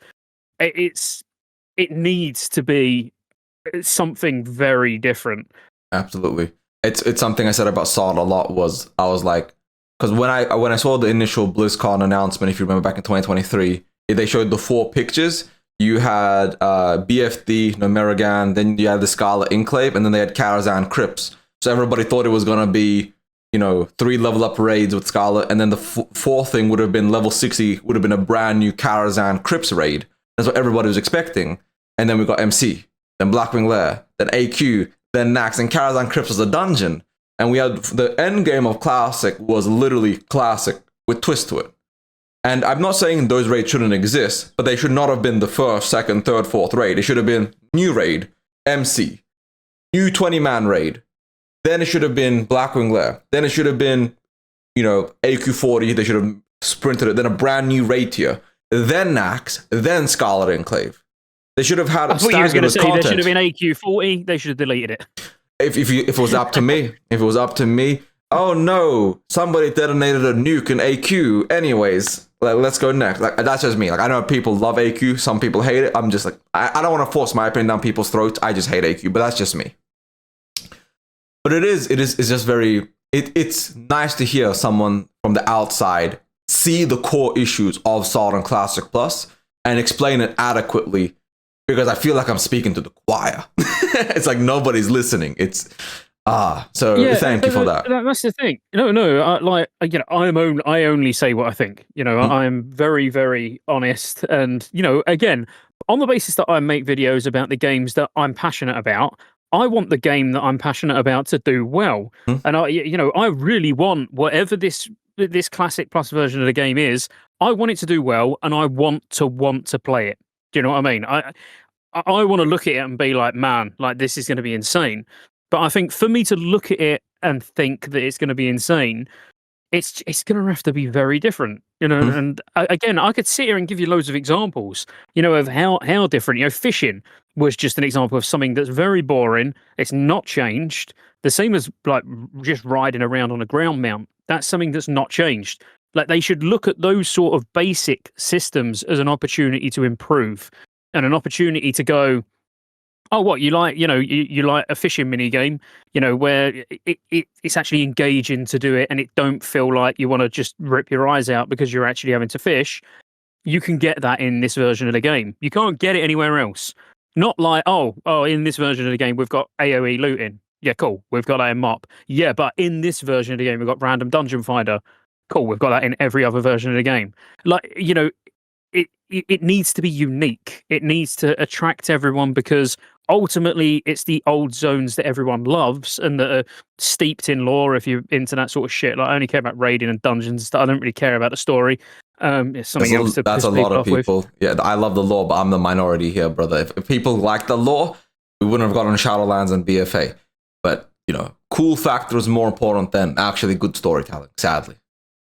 Yeah, see, I've played the game for 20 plus years, and I couldn't tell you anything about anything. You know, like why we're where we are, what the timeline is. I know none of that. I can tell you where the raid is, what the bosses do. But you know, that's just me. But like, it would just need to be like really well thought out, and that's why I got excited with that survey where I saw things like a new class that's never been seen before. You know, because that's like they need selling points for people to play this version of the game, and not just be like, here's vanilla, but with 30 different things that we've borrowed from other versions of the game. And actually, I want, because I'm about to touch the survey, this is the last question I have for you, but mostly from the perspective of somebody that's gone into Cataclysm and like MoP, GDKP, botting, and WoW tokens. Now, GDKP is so controversial in Classic. People are either for it or completely against it. But I want to ask you about WoW token botting and GDKP. But I want to start with GDKP. What are your thoughts on GDKP in your current game? Do you think it's bad for the game, good for the game? Do you think it's helpful? Does it contribute to RMT? Like, what are your thoughts on GDKP and how it's affected the Classic like ecosystem for like Cataclysm, etc.? Yeah, I've always been very neutral about GDKPs, and that's because that's not because I don't want to upset one half or the other. I do GDKPs, not every week at the moment because I'm barely doing anything on Cata. I'm just in the MoP pre-patch waiting room. But you know, up until this point, I've been doing GDKPs every Saturday. I haven't paid for my WoW account. Well, two. I haven't paid for both WoW accounts for probably 2+ years. From the WoW token, and both of my accounts are paid for also about the next year each. But that's because they're there. If GDKPs are there, and I can go and do the thing that I love to do, which is raid, and it saves me real life money, obviously I'm going to do it. And I would say the same to everyone. Like if you enjoy raiding, and there's GDKPs on the version of WoW that you play, and there's the WoW token on versions of game, the game that you play, absolutely you should do GDKPs. In terms of whether they're good or not for the game, I think it's like 6 of one and half a dozen of the other. You know, you could sit here all day and say it encourages RMT. Yeah, it absolutely does. But also not having it encourages RMT because those people that are normally getting their gold from GDKPs now need to go and buy gold. You know, like me. You know, I don't know what on earth I would do without GDKPs. Like, I genuinely don't. And I probably would buy gold. I'll say it. I don't give a fuck what people think. Like, I probably would. Honestly. Because without GDKPs, like I've got like 8 or 9 characters that I raid on that I'm trying to keep maintained at all times. Like, I haven't got time to go around farming real gold and then doing YouTube videos, streaming. Like, you know, I don't like gold farming. It's one of the reasons I stopped playing SOD, because I didn't want to have to play the game for 8 hours or something to be able to afford consumables and, you know, get ready for raids with world buffs and all that. So the same really applies to Cata. You know, I get my gold through GDKPs, and I've got my gold through GDKPs all this time. Do I actually care that the gold's meant to be illicit? You know, as in people have bought it to buy items? Like, that's kind of not my problem. Because if the GDKP didn't exist and I didn't get that gold, somebody would be buying the gold anyway to buy stuff off the auction house that they can't afford because they ain't got the gold from GDKPs, and then I'll still end up with gold that was botted anyway. Like, it doesn't matter. Like, whether you've got GDKPs or not, that is not... Well, I'm assuming Anniversary, yeah? I'm assuming the Anniversary realms that have got no GDKPs are pristine. I'm assuming there's 0 bots. No, there must be. There must be. The worst it's ever been is the best way to put it. And that's with no GDKPs. No GDKPs are what encourage RMT. It's interesting. It's the classic consumable culture, which does bring me on to botting, because in like Anniversary, holy fucking shit, it is, to put it politely, a shit show. But how is botting in Cataclysm and going into MoP? Do you even see bots anymore? Are they still incredibly prevalent? Like, I know like consumes aren't as big a deal in Cataclysm and MoP. But are bots still a big thing? Because I assume all our gold is coming from somewhere. Yeah, there'll be loads of bots. You know, the world's very big. you know, like it's I suppose a little bit less like vanilla, because in vanilla you know where the places are where, you know, it's good to bot, what dungeons would be good to bot. Whereas there's so many different ways that you can make gold in Cataclysm that, you know, literally you could have a level 85 sat online 24 hours a day out in the arse end of nowhere that no one's ever going to see him, and they're still going to get good gold per hour. So I'm under no illusion whatsoever that there's not fucking thousands and thousands of bots. But at the same time, like, oh, that's Blizzard's problem. You know, I look at things very realistically. And while the bots are there and Blizzard are not banning them, the bots are actually keeping the cost of things down. That's a big argument people have had for Classic, is that the bots make it so consumables are affordable, because without them, you have to go out there and farm. Yeah, exactly. Yeah, but that's 100% true. And it's the same way with a GDK with GDKPs. You know, when the gold is coming, when you like, you know, an average GDKP cut at the start of Dragon Soul, I was getting like 60 odd thousand gold for 3 hours of raiding.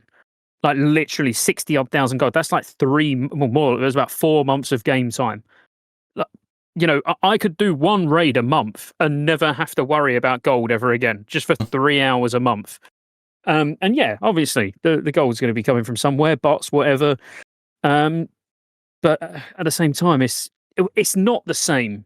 Like, we can't really compare vanilla with Cataclysm, especially with the retail auction house, or the retail style auction house. That makes a big difference as well, because you're buying things in massive multiples from anybody that's got them on for the cheapest. So it's not like you can look and see the same names over and over again. I mean, I'm sure people are sad and do look, but you know, you don't have to. You just put, oh, I want 110 of this. Boom. It will just get it from the 110 cheapest, no matter who it's from. So it's like, I don't care, is the honest answer. You know, like, if there's bots, of course, botting is meant to be bad. I say it's meant to be bad if it keeps prices down. Like, people should stop complaining. You know, it's on Blizzard to get rid of them, not you. Just reap the benefits. But GDKPs, if they're there, I'll do them. If they're not there, like, I'm going to play TBC Anniversary, like we've already said, whether there's GDKPs or not. But no, I don't care. I was going to say I would probably prefer that they're there, but actually, I don't care whether they're there or not. That's incredible. You know what?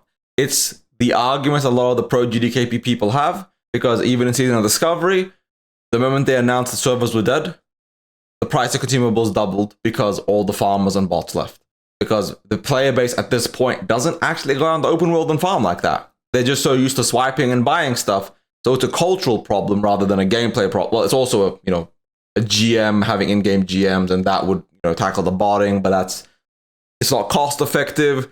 Which does bring me on to the WoW token. Do you think it's good for the game? This is one of the most controversial topics in all of World of Warcraft, even in retail to this day. Do you think the WoW token is good for the game? It's good for me because I don't pay for game time.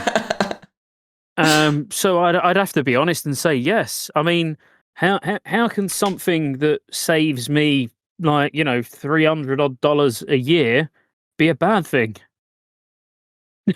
That's fair. Like, for me, yes, it's an absolutely amazing thing. I mean, it needs GDKPs alongside it. Otherwise, no, it's a very much a bad thing, because then I need to actually go out and farm to make the gold. But no, like, honestly, is it a good or a bad thing? I would say it's a good thing. If I had to go on one side of the fence, I would say it's a good thing. I think a WoW token is worth more than a sub. So no matter what Blizzard say, Blizzard do make money from WoW tokens, even though when they first put it out in Classic, they tried to fucking spin it so they don't. They was like, well, we don't get anything from it. We're just putting it in for you. It's like, no, you definitely do. So, it's beneficial for them, which hopefully some of that goes back into development time. It's beneficial for the people that don't want to pay for the game, but they enjoy going out and farming. I like the WoW token when you can convert it into BattleNet balance. Obviously, we can't do that on Classic, or we couldn't. I've not actually tried, but we couldn't. So, like, I know multiple people that I play retail with that bought Diablo 4 with their BattleNet balance from farming gold. Farming, not buying, not GDKPs. Like, they was going out and farming gold and selling stuff. and then using that to be able to buy other Blizzard games. So I think it's got benefits there if you're the sort of person that's going to use it properly. And it's also got benefits there if you're a real lazy prick like me and you would rather just spend 20 quid on getting some gold. Like, because I would. If there was no GDKPs, but there was a WoW token, I would be Blizzard's best friend. They would want that WoW token there because I'd be buying gold all the time. Honestly, I guess that's a valid way of putting it, because I do think a lot of people that buy WoW tokens, especially in some place like retail, it's so they can buy a boost for, you know, a mythic raid or a heroic raid or a mythic 15, so they can get their Keystone Master. Whereas in Classic, there's no real reason to buy a gold aside from consumables, because nobody's selling a boost for gold. Like, that's straight up bannable in Classic, which is surprising that it's bannable in Classic but not on retail. Can you buy a boost with gold in game in Classic? That's bannable. It's bannable, right? Well, when you're saying boost, I mean, you're talking about boosting as in dungeons, right? No, like you go into a raid and buy like full gear and items and stuff in Classic. That's bannable. No, you can do. Well, I don't know what version of the game you're talking about, but yeah, I mean, you can in every Retail. game of the version of the game I know. In retail, yeah. I don't think you can in Classic. I don't think you're like legally allowed to, based on the TOS, go into a molten core and then pay the people there like, I'm buying full bis every drop. Is that not just the GDKP? Are we talking about Anniversary? Yeah, I mean, Anniversary. You can in Cataclysm. Because in Cataclysm, if you said, "Oh, I'll give you 200k to take me through Dragon Soul and I'll get all the loot," I'd be like, "Yeah, no problem." Maybe it's just the Classic thing. Actually, I'm not even sure if it is. I've never seen somebody do that in Classic, in Anniversary at least. But that's essentially just a GDKP with like the retail version of it. Because in retail, there's no GDKPs, but you can just pay a mythic raiding guild to carry you through, get the loot, the mount at the end, etc. So I don't think Blizzard have ever specifically said that you can't do that. I'm not saying you wouldn't get banned, but maybe you would. I don't know. But I mean, I would be complaining, and I'd be like, "Well, this ain't I didn't join a GDKP. I paid this guild to take me through. I mean, it's a service. There's no difference between paying someone to take you through a raid or paying someone to take you through a dungeon. Like, there's literally zero difference." Yeah, so it's a valid take. It's an interesting conundrum, I guess. Well, I mean, I don't think Blizzard's going to allow it in Classic because they banned GDKP. So if they allowed that but banned GDKPs, it is what it is. But you know what? Let's just move on to Classic Plus and the survey. And this is the interesting part because you are a Mr. Pandarian Cataclysm player, and you saw the survey. And I've had a lot of people, like, I made my video. It's thankfully popping off really hard, but the people there were like, this is just retail. This is not Classic. If they add everything here, this is retail. And you have so many Classic players also going, please, Blizzard, on God, please add all these changes. This is all amazing. And it's got the Classic player base divided. A lot of people want a lot of the changes. Some want like 70%, some want like almost none of them. Where do you stand in this Classic Plus based on the survey? So based on the survey's questions, how much of that do you want? Like, if you had to give a percentage, I'm not saying like list every specific version. How much of the changes do you think would make the perfect Classic Plus? If they were to like tick off yes or no for everything. I mean, it would be a very short list for me to say what I wouldn't want to see in. In fact, I think there would only be one thing out of that entire survey where I'd be like, I'd probably leave that out, and that would be retail models. And again, I play retail, but I think the retail models, crikey, it even takes me some getting used to. You know, when I've been playing Classic, if I've been playing Classic and I've not been doing a lot on retail, maybe for a couple of months, you know, during like a new raid tier, and then I go back to retail, it takes a while for me to adjust again. I don't think that would feel very Classic, you know. Of course, yeah. But everything else, yeah, none of it I would have any issues with at all. Okay. So I'm going to go just through them step by step and just ask you your opinion. And like, because this is a lot of questions, so you can be as short or as long as you want and just, you know, explain why it's good, why it's bad. Playable Shamans for Alliance and playable Paladins for Horde.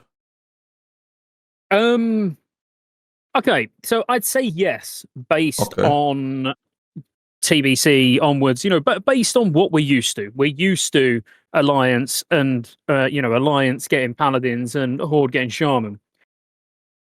But in Classic Plus, is that not the perfect time to actually balance those two, where they're, you know, where both get Bloodlust? both get I don't know, one's got totems, one's got auras, but they're both identical as such.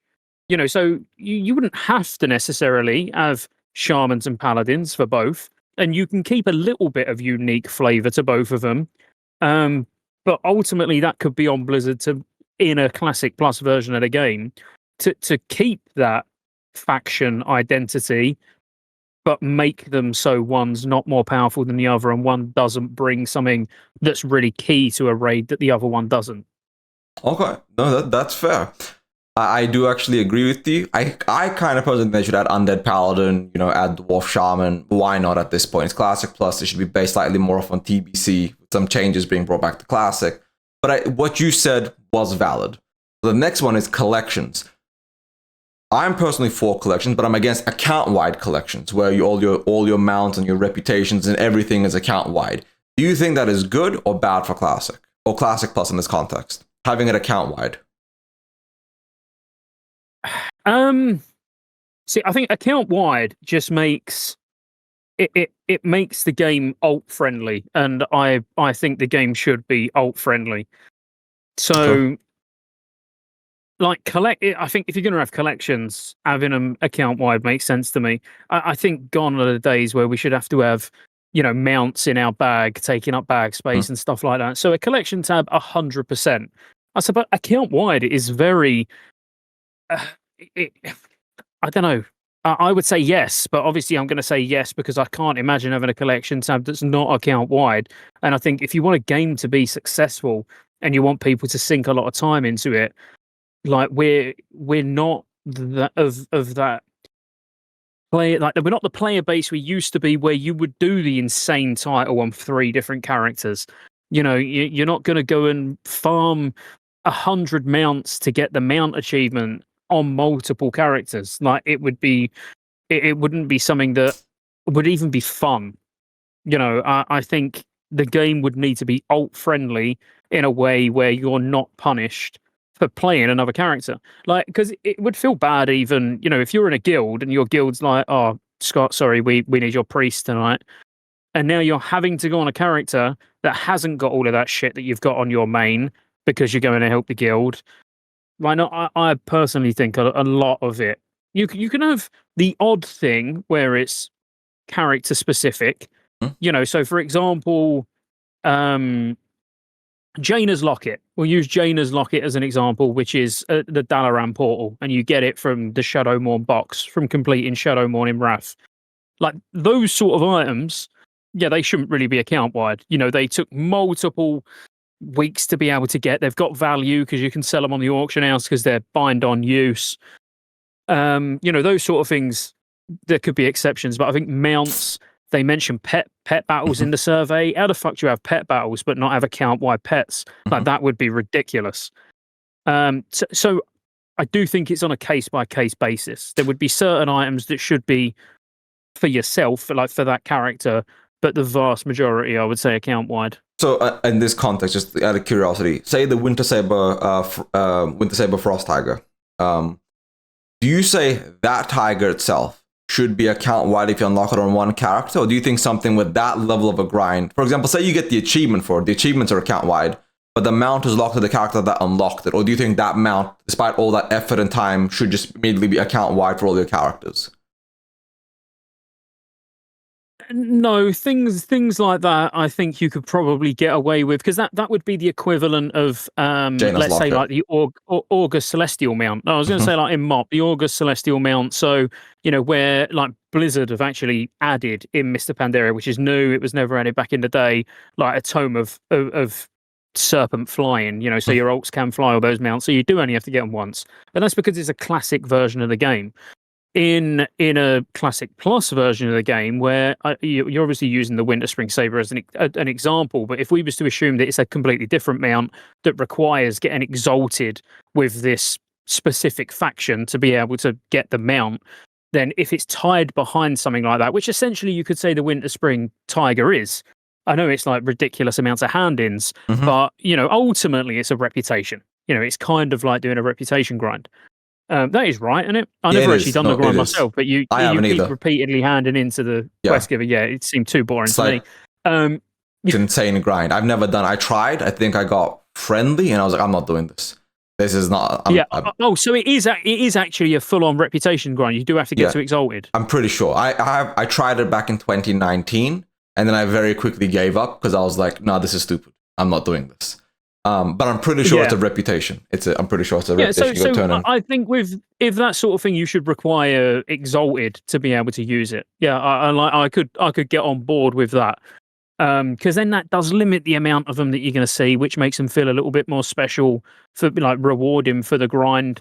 But then something like, let's say Ragnaros dropped a mount, then no, like the achievement is done. Like that should be account wide. But there would be certain things.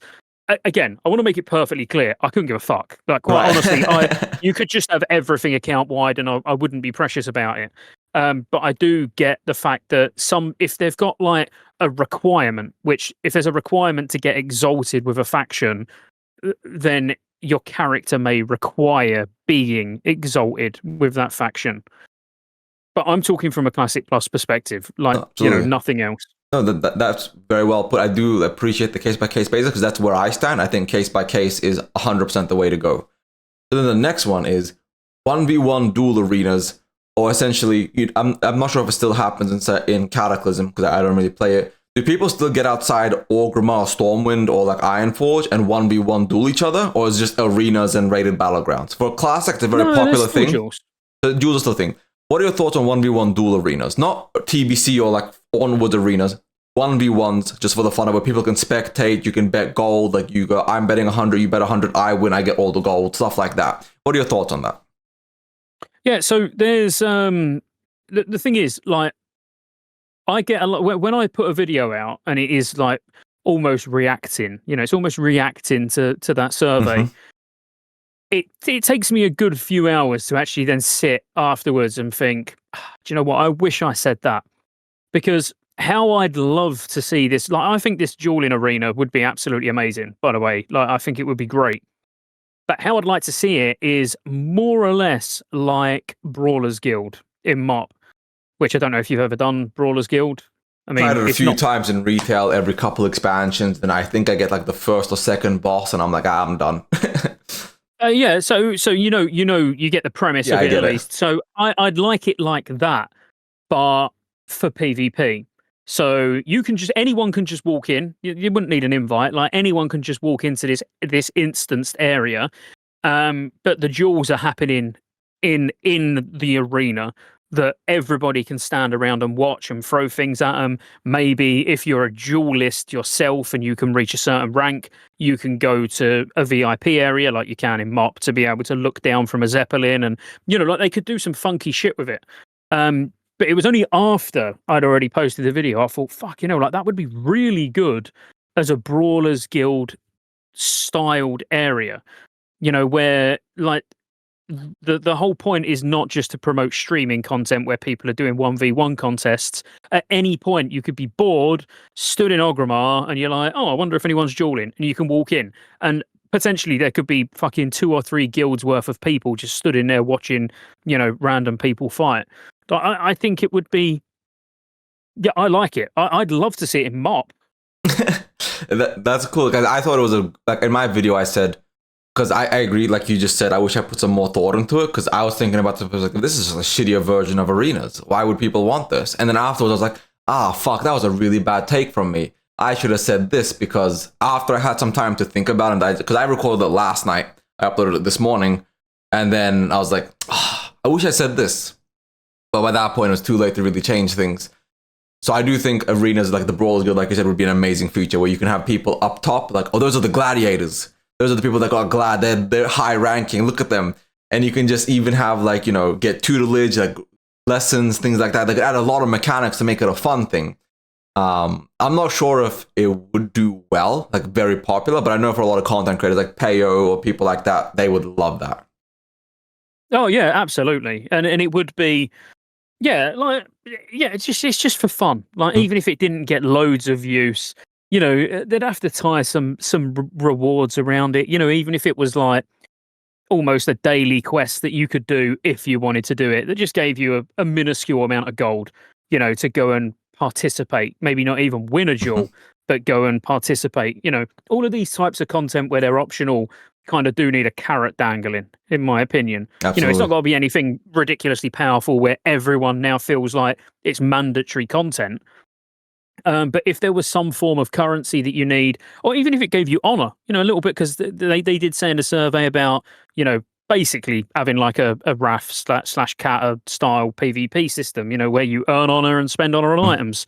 If it was like that, so you do the daily to go to the dueling area and participate in a duel, and you get, I don't know, 200 honor or something, It would definitely be a nice like side system.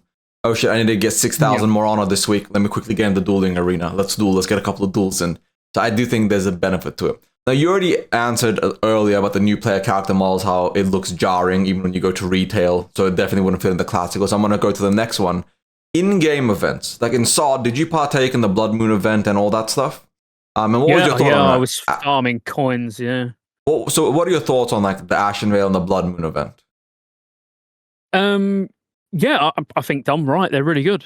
Yeah, I've not. I mean, that is specifically PvP though. This is like some PvE events as well. Assuming like they do it well, right? Like for example, what would be in the classic world and an ideal PvE event for you? Just PvE. Oh man, I'm gonna say something. But you know what? You're gonna post this on YouTube, and all of your classic following are just going to be hating everything I say. I would have world events, as in retail style world events where it makes the world feel alive. There's maybe 5 or 6 world events going on in each continent. One might be to go and collect some stuff. One might be to kill some stuff. One might be to fish. It's a fishing world event. One's to kill a raid boss, so it would be like Kazakh or Azhigos or whatever, so that would actually be a world event that you can go and do. But I like that. I really like the fact that you can go, man, I'm bored and I need some gold. What can I do? You open your map and see all this shit going on and you're like, I'm going to go and do that. You would be surprised because a lot of my audience is Classic Plus audiences, but they think MoP is way too far. So some of the things that you talk about that would work for Classic, they actually do appreciate. For example, my audience hates Era Andes, but my audience is also Era Andy. So I have a lot of Era Andys and SOD players and Classic Plus players, and they all love Classic Plus, but they all hate each other. So I'll have Era Andys that just want no changes, Warrior still king, but new raids and new zones. They still want the exact same gameplay, right? They just want like tier 4, 5, 6. And they don't want changes. Then you have, like I said, the SOD players that want, changes and this, and you have the Classic Plus players, and they all have different opinions on what Classic Plus is. So the comment section is going to be divided, but there's going to be a lot of people that agree with you, which you would find very surprising. Well, so the thing is, the whole in-game event system. So because you can't please everyone, Blizzard wouldn't be able to please everyone because they'll do a PvP event like the Blood Moon event, which I personally liked. I hated the meta around it, as in the quickest way to farm coins. Yeah, I didn't like the meta around it, but I liked the concept. And I didn't mind Ashen Veil. Ashen Veil was kind of cool, but it was more like an AV Zerg, than anything else. That's why, like world events, you can do what you want. If we was to assume from the survey that they did put pet battles in, there would be a pet battle world event that you can go and do. So you can just open the map, and there'll be a handful of things on each content, and you've not got to go and do them all. There's not loads of benefit to even doing them all. There'd be benefit to go and do the one which everybody would want to do, which would be the world boss. So it would be like, it's Kazakh or whoever, and everyone just turns up to go and do that because that's going to reward a piece of loot.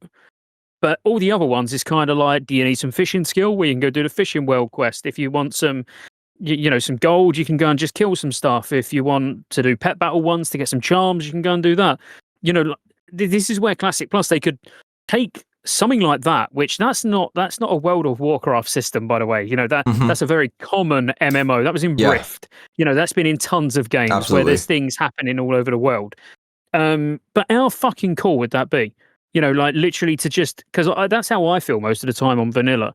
I'm like, I don't even know what to do. I've got my world buffs. They're boned. I don't really need to play the game now. I'm just waiting for the raid. If there was actually things going on outside, I agree. that would just be nice. Yeah. That's a lot of people right there. Because like Classic's big problem is the end game is quite literally just raiding. At a certain point, you're literally AFK in AV and raiding. You're getting your rank 14 AFK or you're raiding. That's become Classic. There's still people that do they grind this or farm that, but the majority is doing what they can so they don't have to log back in. Yeah, exactly. Yeah, and that was my Classic 2019 experience. It was just logging in to get what I needed to get ready for the raid would have been in 5 days time. You log out I'm because getting of world ready buffs. for a raid in 5 days to log out. Yeah, log out. I had to level an alt so I could actually play the game because of my warrior main, because I was the main tank. I could not actively play my character because I'd be gimping my guild without world buffs. No wonder you hate world buffs as well. Yeah, dude, I hate world garbage. buffs. But so I'm going to skip through a couple that we've already talked about and go to the next ones. The honor rewards redesign. You did mention like the rat style stuff and how you wanted that. So do you want to add, or do you want me to just go to the next question? Oh no, yeah, just go to the next one. I think it's a tried and tested system and it works. So you talked about WoW tokens and how you already want them. But this is like, I want to ask a specific question here. Do you think Classic Plus should have WoW token?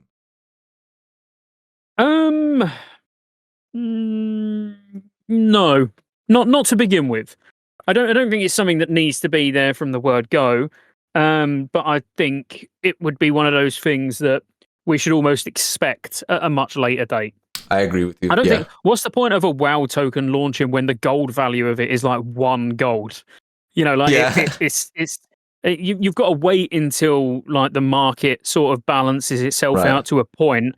But yeah, no, I don't think it would need to be there from launch. Definitely not. But I do think it would be one of those things where if it was a Classic Plus version of the game, I would almost expect the WoW token to come at some point. No, I agree with you. I do think it's coming. I think they have to monetize Classic Plus. It's going to have an in-game store, a WoW token. Like whether we like it or not, it's just going to happen. Same thing with Wrath and Kata and onwards. But the next question is account-wide perks and progression systems. So this is a very vague question. I'm sure you saw it as well. My thought was, because I even answered that, I don't know how I feel about this, because the vagueness just means it could be literally anything. But the example I used was, when you level 1 character, your next character has 100% XP boost. And then if you level 2 characters, your third one has 200%. Then let's say it just caps at around 300% XP boost for leveling to 60. I would be okay with something like that, but the vagueness of it has me kind of like hesitant on allowing full-blown account-wide perks and progression. Like, for example, reputation. If I get exalted on my character for Hydraction Waterlords, my ult gets double the rep. My third ult gets triple the rep. So it's stuff like that. Would you be okay with that? Do you think that's good for Classic Plus? Okay, I've got a completely different take on this because I've seen this system done properly and actually work. Have you ever played Star Wars: The Old Republic? I have, but I've played on and off. Like the rating was dog shit at launch, and then I would come back every other expansion, do all the story content, and then quit again. So do you remember the account-wide perks where once you've unlocked certain things among your family tree, your legacy tree, exactly? If it was something like that and it was done right, again, what I'm trying my absolute hardest not to do is fixate on what we've already got. As in, like that, getting XP. We already get that. That's retail. In retail, for every level, max level you've got, you then get 5% extra XP up to a max of 25, I think it is. Thinking more new or different to WoW that we've not seen so far. It could be like once you've unlocked, epic riding on one character, your second character will get it 10 levels earlier because you've got it in the tree. Now, you imagine like a talent tree that is your account talent tree.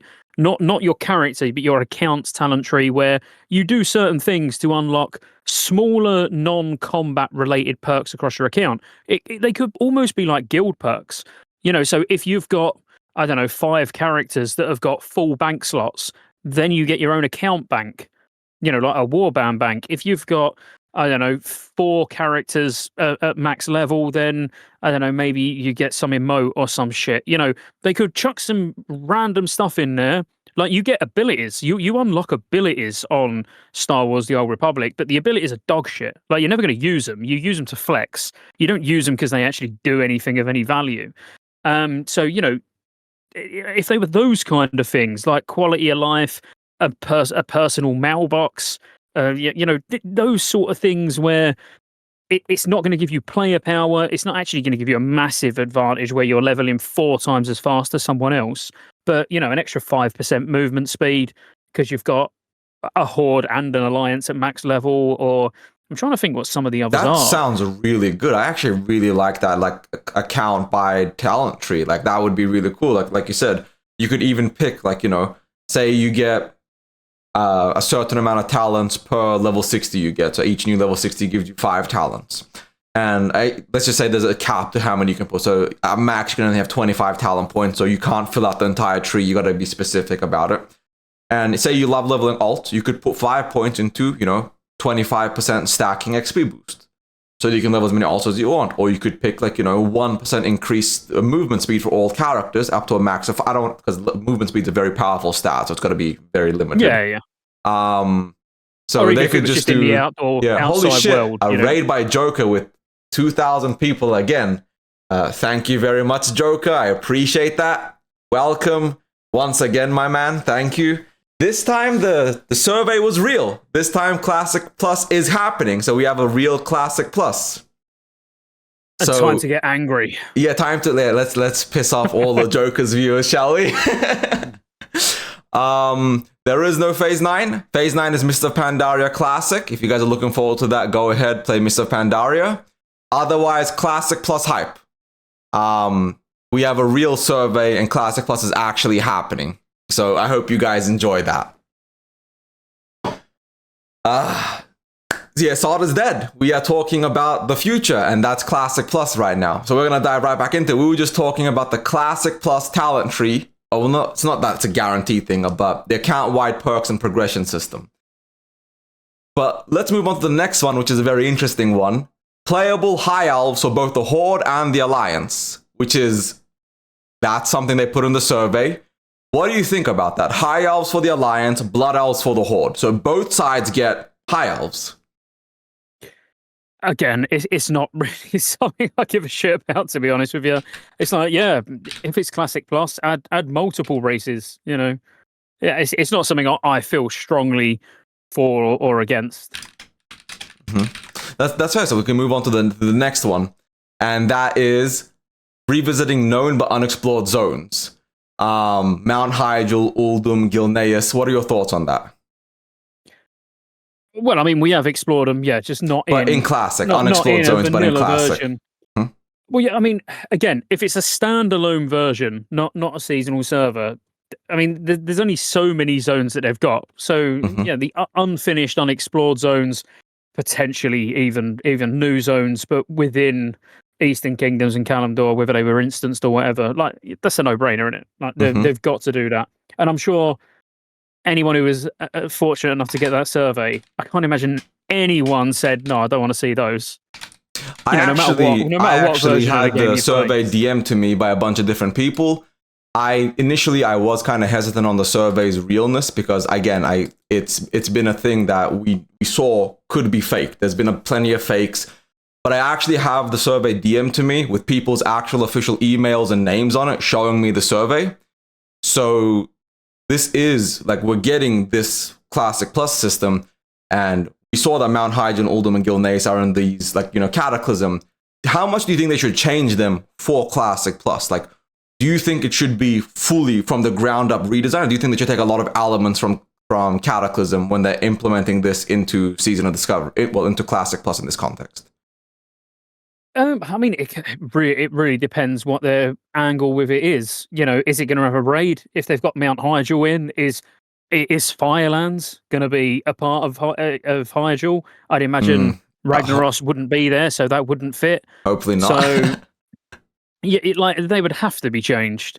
I mean, whereas with Oldham, I mean, Oldham's pretty fucking desolate anyway, to be honest with you. It's not like Oldham's like teeming with shit. It's got Halls of Origination, Tolvir. They are potentially dungeons that we can get as well, which it's only 2, but still, well, 3. You wouldn't be able to fly.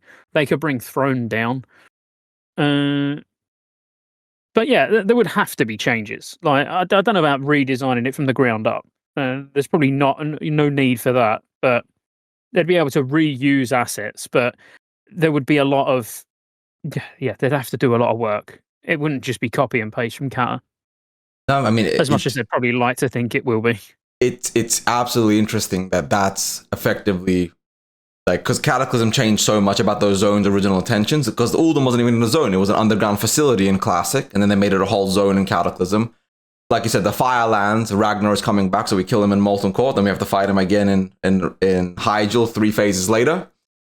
So moving on to the next thing, player housing in Classic. Do you think, like, because like the garrison issues, like player housing in retail is a whole different ball game. How do you think player housing should be in Classic? How do you think that should look? How do you think we should play? I would be all over this. I've waited since 2004 for player housing, and like midnight's nearly here. I'm mega hyped for player housing. But you know, this is coming from someone who's, you know, World of Warcraft wasn't my first MMO. Like the player housing system on Star Wars Galaxies was absolutely next level, and I don't think it's ever been done as well even since. I think the closest was kind of WildStar. I really like WildStar's player housing. Okay. But even if we got a watered down version of what it looks like we're getting in retail, yeah, I think it'd be insane. Like absolutely insane. And what a way to start something that you want to go on for many years to come. So you're already starting with that home that you've got to be able to put all your achievements, you know, get like any collections that are going to drop from bosses that you can then put on the wall. It's not like it's something that would be added like in retail. It's kind of harder than it is if you was to put it in Classic Plus, because in Classic Plus you're working everybody's level 1, you know, everything. You don't need to go back and add loads of stuff. You can, it's like a whole system that you can build on throughout the lifetime of Classic Plus. Whereas with retail, they've got to look back and be like, we've got like fucking 10 expansions or whatever. Like, do we go back and put stuff in, you know, collect like decorations and shit from old bosses from, you know, 10 years ago? At least this would be, it can almost be a design pillar, can't it? You know, when they're like, we're designing this new raid, if you kill the last boss or you do this meta achievement or you do whatever, you're going to get this statue that you can put in your house or this trophy you can put on the wall or something like that. Like, I'd love it. But again, that's from someone who's, I've always loved player housing. I agree with you. I do think player housing would be good for Classic. Plus, it's just like, for me, it really depends on how good is retails versus how well does that translate into Classic. Because I don't want a garrison issue in Classic's world. But it does tie into the next point. Like, there's achievements and cross-round play. But let's talk about like cross-round play there. Should there be cross-round play in Classic Plus? Should there be like all servers play with each other? I would. Yeah. Do you not think it takes away from the Classic world and experience? In what way? Like, I mean, server identity, knowing the people. To be fair, we have mega servers now, so I don't even know if that's going to be. I don't think server identity exists anymore, does it? I mean, maybe it does on Anniversary or something like that, but no, it doesn't. It's a mega server. Yeah, so it like for me, the quicker you can find a group for something, the better. The more people there are, the more opportunity there are to get groups. I go for convenience. You know, for me, I would have raids cross realm, servers cross realm. The only thing I wouldn't do is I wouldn't have them cross faction. I'm not really that much of a fan of cross faction in retail. Okay, it's interesting. Like, so in your point of view, do you think this is not part of the server, but it's the question for you. Do you think that having mega servers and these huge like servers and communities is good for the game? Or do you think like having small servers, let's say a 10,000 person cap, is better? Do you think we should have these ginormous singular mega servers, or do you think we should have, you know, smaller communities? Again, like you're asking me as in personally, personally, mega servers 100%. But for Classic Plus, you know, yeah, for all versions of WoW. If they gave me the option now to join all of the servers in Classic ready for Mr. Pandaria, I'd say flick the switch, get it done. Because I don't, certainly in Cataclysm now and going into Mr. Pandaria, we don't play the game where it's like, oh, hi, it's me. Like, everybody knows me in trade chat, you know. Like, no one gives a fuck who you are and what you're doing. Are you going to come and join this group? You know, it's all about just getting into content, seeing content fast, not having to spend 25 minutes running from one dungeon to the next dungeon. You know, this is me. You know, I like that convenience. I don't want all of these just inconveniences. And to me, if you can link all the servers and you've got the technology to do it, and you use the like dungeon finder tool, not RDF, not random dungeon finder, where you're actually looking for people, and having that cross realm, it's so good. Like on retail, if I want to get in a raid on retail now, we could finish this podcast and I'll be in a raid in 5 minutes. Literally 5 minutes. That's fair, I guess. I mean, from that perspective, you're not wrong. And I do think, sadly, that player identity and community identity just no longer exists. I think it's at this point, that's a dead concept. I even said this before, but nobody gives a singular flying fuck. It's 100% just the community wants convenience and speed over anything else. Yeah, and I think on the most part, unless you've got like Newman on your server or Progress or whoever, it's not even the same for guilds anymore. Like you knew who the top guilds were on your server. You knew who the best players were on your server. Going back to original WoW, that's just not even important in Classic anymore. You know if you've got one of those big, world first racing guilds on your server. Don't get me wrong. But like in general, when we get people to apply to the guild and they're like, I was in this guild, XYZ guild. I'm like, I don't know, I've never even fucking heard of them. I've been playing on Mancryk for like 2.5 years or 3 years, whatever it's been, and I've never heard of your guild, like, ever. I mean, that's sadly the truth, I guess. So let's just move on to achievements. What are your thoughts on achievements in Classic? I'm for this. I don't know, like, I think you are as well as a Cata player, but like, I think achievements would add so much. Yeah. Again, it's optional content to do, and but I think achievements are great. Absolutely, no negative. I would have put them in 2019 vanilla when they done it. I would have like thought a little bit and put achievements in then. Okay, and then the next one is the controversial one, war mode. You guys don't have that on MoP yet either. I think that's a wall. Was it a Warlords or Legion thing? No, it was a BFA. Might have been. I was actually going to say Warlords of Draenor. It might have been Warlords of Draenor. I don't know. I can't remember. I always just have it on anyway. Do you think war mode should be in Classic Plus? I've got a question to fire back at you first. Okay. Why is this a controversial one? Oh, the Classic player base thinks PvP should not. I mean, PvP servers should be PvP servers, and war mode should not be a thing because they believe that in the spirit of Classic is being able to gank and ruin somebody's experience. If you don't want to play on a PvP server, go be a PvE Andy. If you're playing on a PvP server, get ready to be griefed. It's an expectation that griefing will happen on a PvP server, and if you're not comfortable with that, go be a baby on a PvE server. So, do you believe war mode should be in the game? Well, assuming all the servers are just normal servers, yeah. As in they're classed as normal. So there's no PvP, no PvE. Yep, just... Yeah, it's just a normal server and you toggle war mode on and you toggle war mode off. No, I'm saying, do you think they should go with the normal servers, the war mode, or do you think they should do PvP versus PvP servers? Like, do you think they should have... Yeah, I'm saying, as long as they do the servers right, as in you would need normal servers with war mode. Yeah, not like PvE servers and PvP servers and mode. Like, it would just, every server would be exactly the same and every server would, you've got war mode on it. I would have war mode, yeah. So you would say what's the difference? So people are saying that having PvP as a forced PvP, only PvP, or forced PvE, only PvE, it should stay like that because war mode means you can be on a PvP server and then be a pussy or a coward. I think war mode should be in the game. I think PvP servers are a redundant, out of date concept. I think it doesn't really help anybody. I don't think there's any benefit. I think they should keep war mode. I think war mode would make the game better. Because I think with war mode... I'm so confused. Like, so the Classic player base... Is Anniversary different? Is Anniversary different in the fact that every fucking PvP server isn't just completely one-sided anyway? No, it's 50-50. It's forced 50-50. Oh, with forced faction balance. Okay. I'm saying it's forced 50-50. There is no... So I'm saying, for you, do you think in Classic Plus, they should keep the forced 50-50 PvP servers? Or it should just be war mode on or war mode off? Like you're on a I war would mode just on have server. war mode on, war mode off. Yeah, see, I'm thinking about it from a Cataclysm / MoP perspective. Like every PvP server is not a PvP server anyway, because every PvP server is 99% Horde or Yeah, no, 99% on an Alliance. anniversary it's 50-50. On SOD Yeah, it's because you've got forced 55. It's faction balance. 55-45, I think. It's been getting slightly worse on SOD, but that's because the game's dying. In a Classic Plus version of the game, I 100% would have war mode.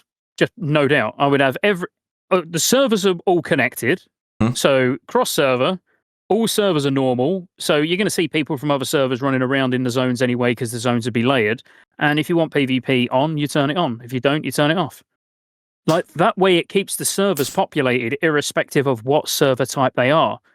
So you're not going to get servers die or people moving off of them, because essentially you're going to have maybe 3 or 4 servers and you're going to play from everybody on different servers at some point or another anyway. Back in TBC on Wrath, they forced 50-50 faction balance, so there was no like 100% servers anymore. Do you think having that fair, balanced open world PvP is worth it, or do you think war mode is drastically better? I think it's worth it. I think having the 50-50 forced faction balance is worth it. But I'm not sure that that's how we play the game anymore. That's my honest opinion. I think yes, it's good. Again, you're talking to someone who plays private servers, and every private server is PvP. It feels foreign as fuck to me to play Classic where there is no PvP, like none at all. You know, I'm running around in Cata, and I don't even see anyone from the other faction, like full stop. So that feels very, very strange. So I think faction balance, force faction balance, and being PvP servers is good. But if we're talking about a new version of the game being Classic Plus, it needs to be more forward thinking than this is how we used to do things, or this is, you know, force faction balance was good in SOD. Like, it needs longevity. It don't want to end up with one-sided servers. It don't want to end up with, you know, everyone rolling on PvE servers because they don't want PvP. Like, I just think war mode for the longevity of the game would be a better decision than the satisfaction of a select group wanting PvP servers to actually be balanced. Like, I don't get it. I don't think that's how we play the game anymore. No, honestly. I 100% get where you're coming from. I agree with you. I don't think the player base actually plays like that anymore. I think the concept of us playing with PvP servers is like out of date, because almost anytime I'm in a PvP server, I see somebody get ganked. Half the time the guy doesn't even fight back. He just dies, runs back to his body, and keeps going on his trip. They're like, I don't feel like everyone's like, oh my god, an awesome PvP battle, let me do this. It's just like, oh, okay, I got ganked. Hey, I'll be at the raid in 10 minutes. Sorry, it's gonna take me a minute. I don't feel like that concept of world PvP exists anymore, because I don't think people give a shit. I think people only play on PvP servers because it's the right way to play. It's where the better players are. I don't think people actually want to play on a PvP server. If that stigma was gone, I think more people would play on PvE servers than PvP servers.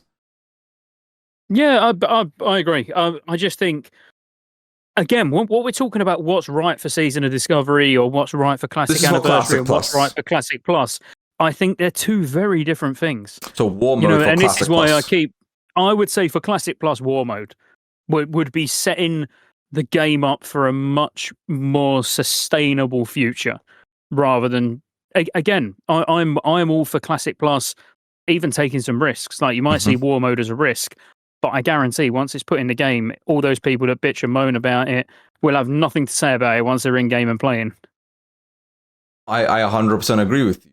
So then let's just move on to the next one. Well, brand new zones, we've already said yeah, right? So I'm going to move on to...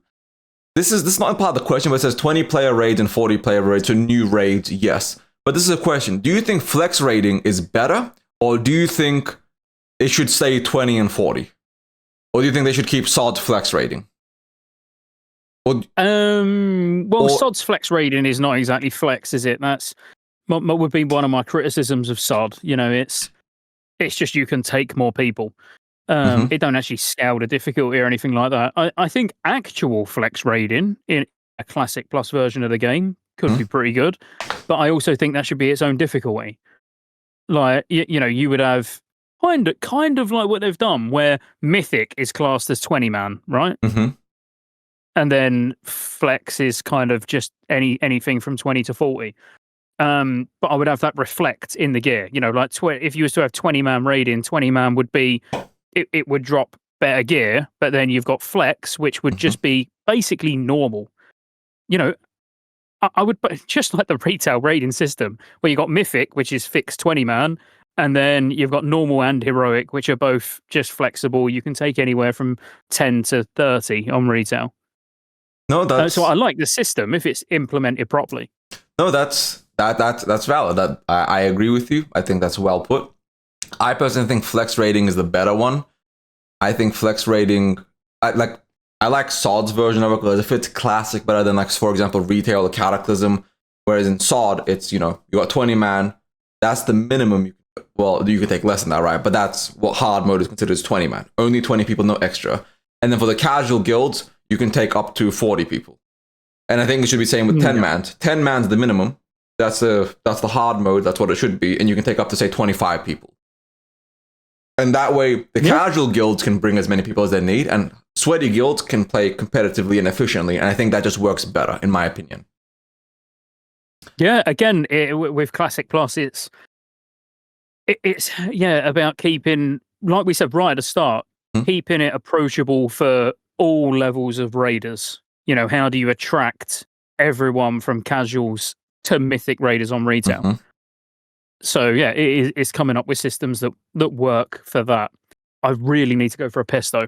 Okay, no worries. So we'll take a quick break. No worries. Let you get some opinions from chat or something. All right, chat, go ahead. Just write some questions. I'll scroll back. We're going to do a 90-second break. I'm going to go to the bathroom as well. So we'll be back in just a second, everybody. Thank you all. Apologies. We're doing a quick little break right here.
All right, chat, let's see what questions we got. Let's see if there's some nice questions in chat for me to read and ask Scotty when he gets back. What do we got here? Let's take a look real quick, shall we? Second, okay, let's see what questions we have, everybody. World PvP, Hammer, love your content, but disagree. Yeah, best simulator. I don't agree with the war mode take. I actually think having war mode would make Classic Plus more popular, because I'm thinking about this less from the perspective of the current the current Classic player base. Classic Plus has to be for a huge portion of the community. And I think if we want the largest player base possible, 1 million+ players, a huge community, I think not having war mode is bad for the game. I think having one mega server with war mode hits everything. Because if we have, say, 1 million people on a singular server, that server having war mode still means it's the biggest PvP server on the planet. Because there's going to be 20 to 40% of the player base that turns on war mode. So I think it would actually be better. If we had one mega server, I think it would just do better. At least in my opinion. I'm not saying I'm correct, but that's just my opinion. But now that Scotty's back, we're going to continue on. Correct.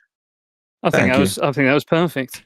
I agree completely. Especially if, again, it goes back to the whole dueling tournament thing. You know, you need that carrot. If you've got that carrot in front of you, where it's worth you having war mode on, you'll turn it on. 10% extra XP while you're leveling with war mode on. Absolutely. Now all of a sudden PvP is going to be fun while you're leveling again. All right, now we're going to jump right back into it. We're going to move on to the next topic. graphical improvements to lighting, shadows, and surface reflections, aka Unreal Engine 5 overlay. Now, I'm sure you saw the Total WoW trailer, the Unreal Engine 5. What are your thoughts on an Unreal Engine 5 overlay? So the graphics are the same, just like that NVIDIA AI rendering and like the lighting, the shadows, where it makes the game look drastically more beautiful, but it's, it's still the same game. The graphics are still the same, just looks better without changing the graphics. I'm not precious either way, to be honest with you. I think the game looks fine. My eyes are fucked most of the time, so especially after a few whiskeys, I could be playing Peggle and I wouldn't notice. So, like, have the graphics however you want, as long as they don't look worse, I'm fine with that. Okay, fair enough. New Battleground, you already said that we should have new BGs, arena, stuff like that. So I'm going to move on to the next one. New class race combinations unique to Classic, so it's never been seen in Warcraft before. So undead paladins, night elf shamans. I don't know if night elf shamans are a thing in retail, but in that vein, things that aren't in retail at all. What do you think of that? And what would you like to see in this context for Classic Plus? Yeah. I mean, yeah, sure. I'd like to see Troll Druid. I know that's been seen before, but right. Just in general. Same with only having Night Elf as an option for Alliance. I don't know, gnome druids or something. Yeah, again, honestly, mate, when it comes to those sort of things like aesthetics, and it doesn't bother me. Okay. I'm more interested in how's the end game going to be balanced, how difficult's the end game going to be, how are the classes balanced. When it comes to I've never gone on retail and thought, oh my God, like why can paladins be Taurens or why can gnomes be priests? Or talking about obviously counter onwards. I don't really care. Okay. I know what you want. That's fair. So the next one's the most interesting one. A unique class, like unique just to Classic Plus. So your Necromancer, your Tinkerer, your Arcanist, your Gunsmith, or like I'm just making up stuff at this point. What do you think that would mean for Classic Plus? Because I know everybody wants that. But what would you like to see that's not existing in retail? I don't really know off the top of my head what I'd like to see. I'm such a monk fanboy. Like Classic Plus, I would like to think they bring monks in straight away. That would be nice. In terms of like something new, I haven't got one. Like honestly, I wouldn't not even know what to tell you. Not like a rune master. I wouldn't play it because it's a pet class. Like no, if I could see anything in retail in Classic Plus, it would be something that we've already got, which would be a monk or like a samurai maybe or something like that. But okay, no. So that's fair. Like I would love to see a necromancer.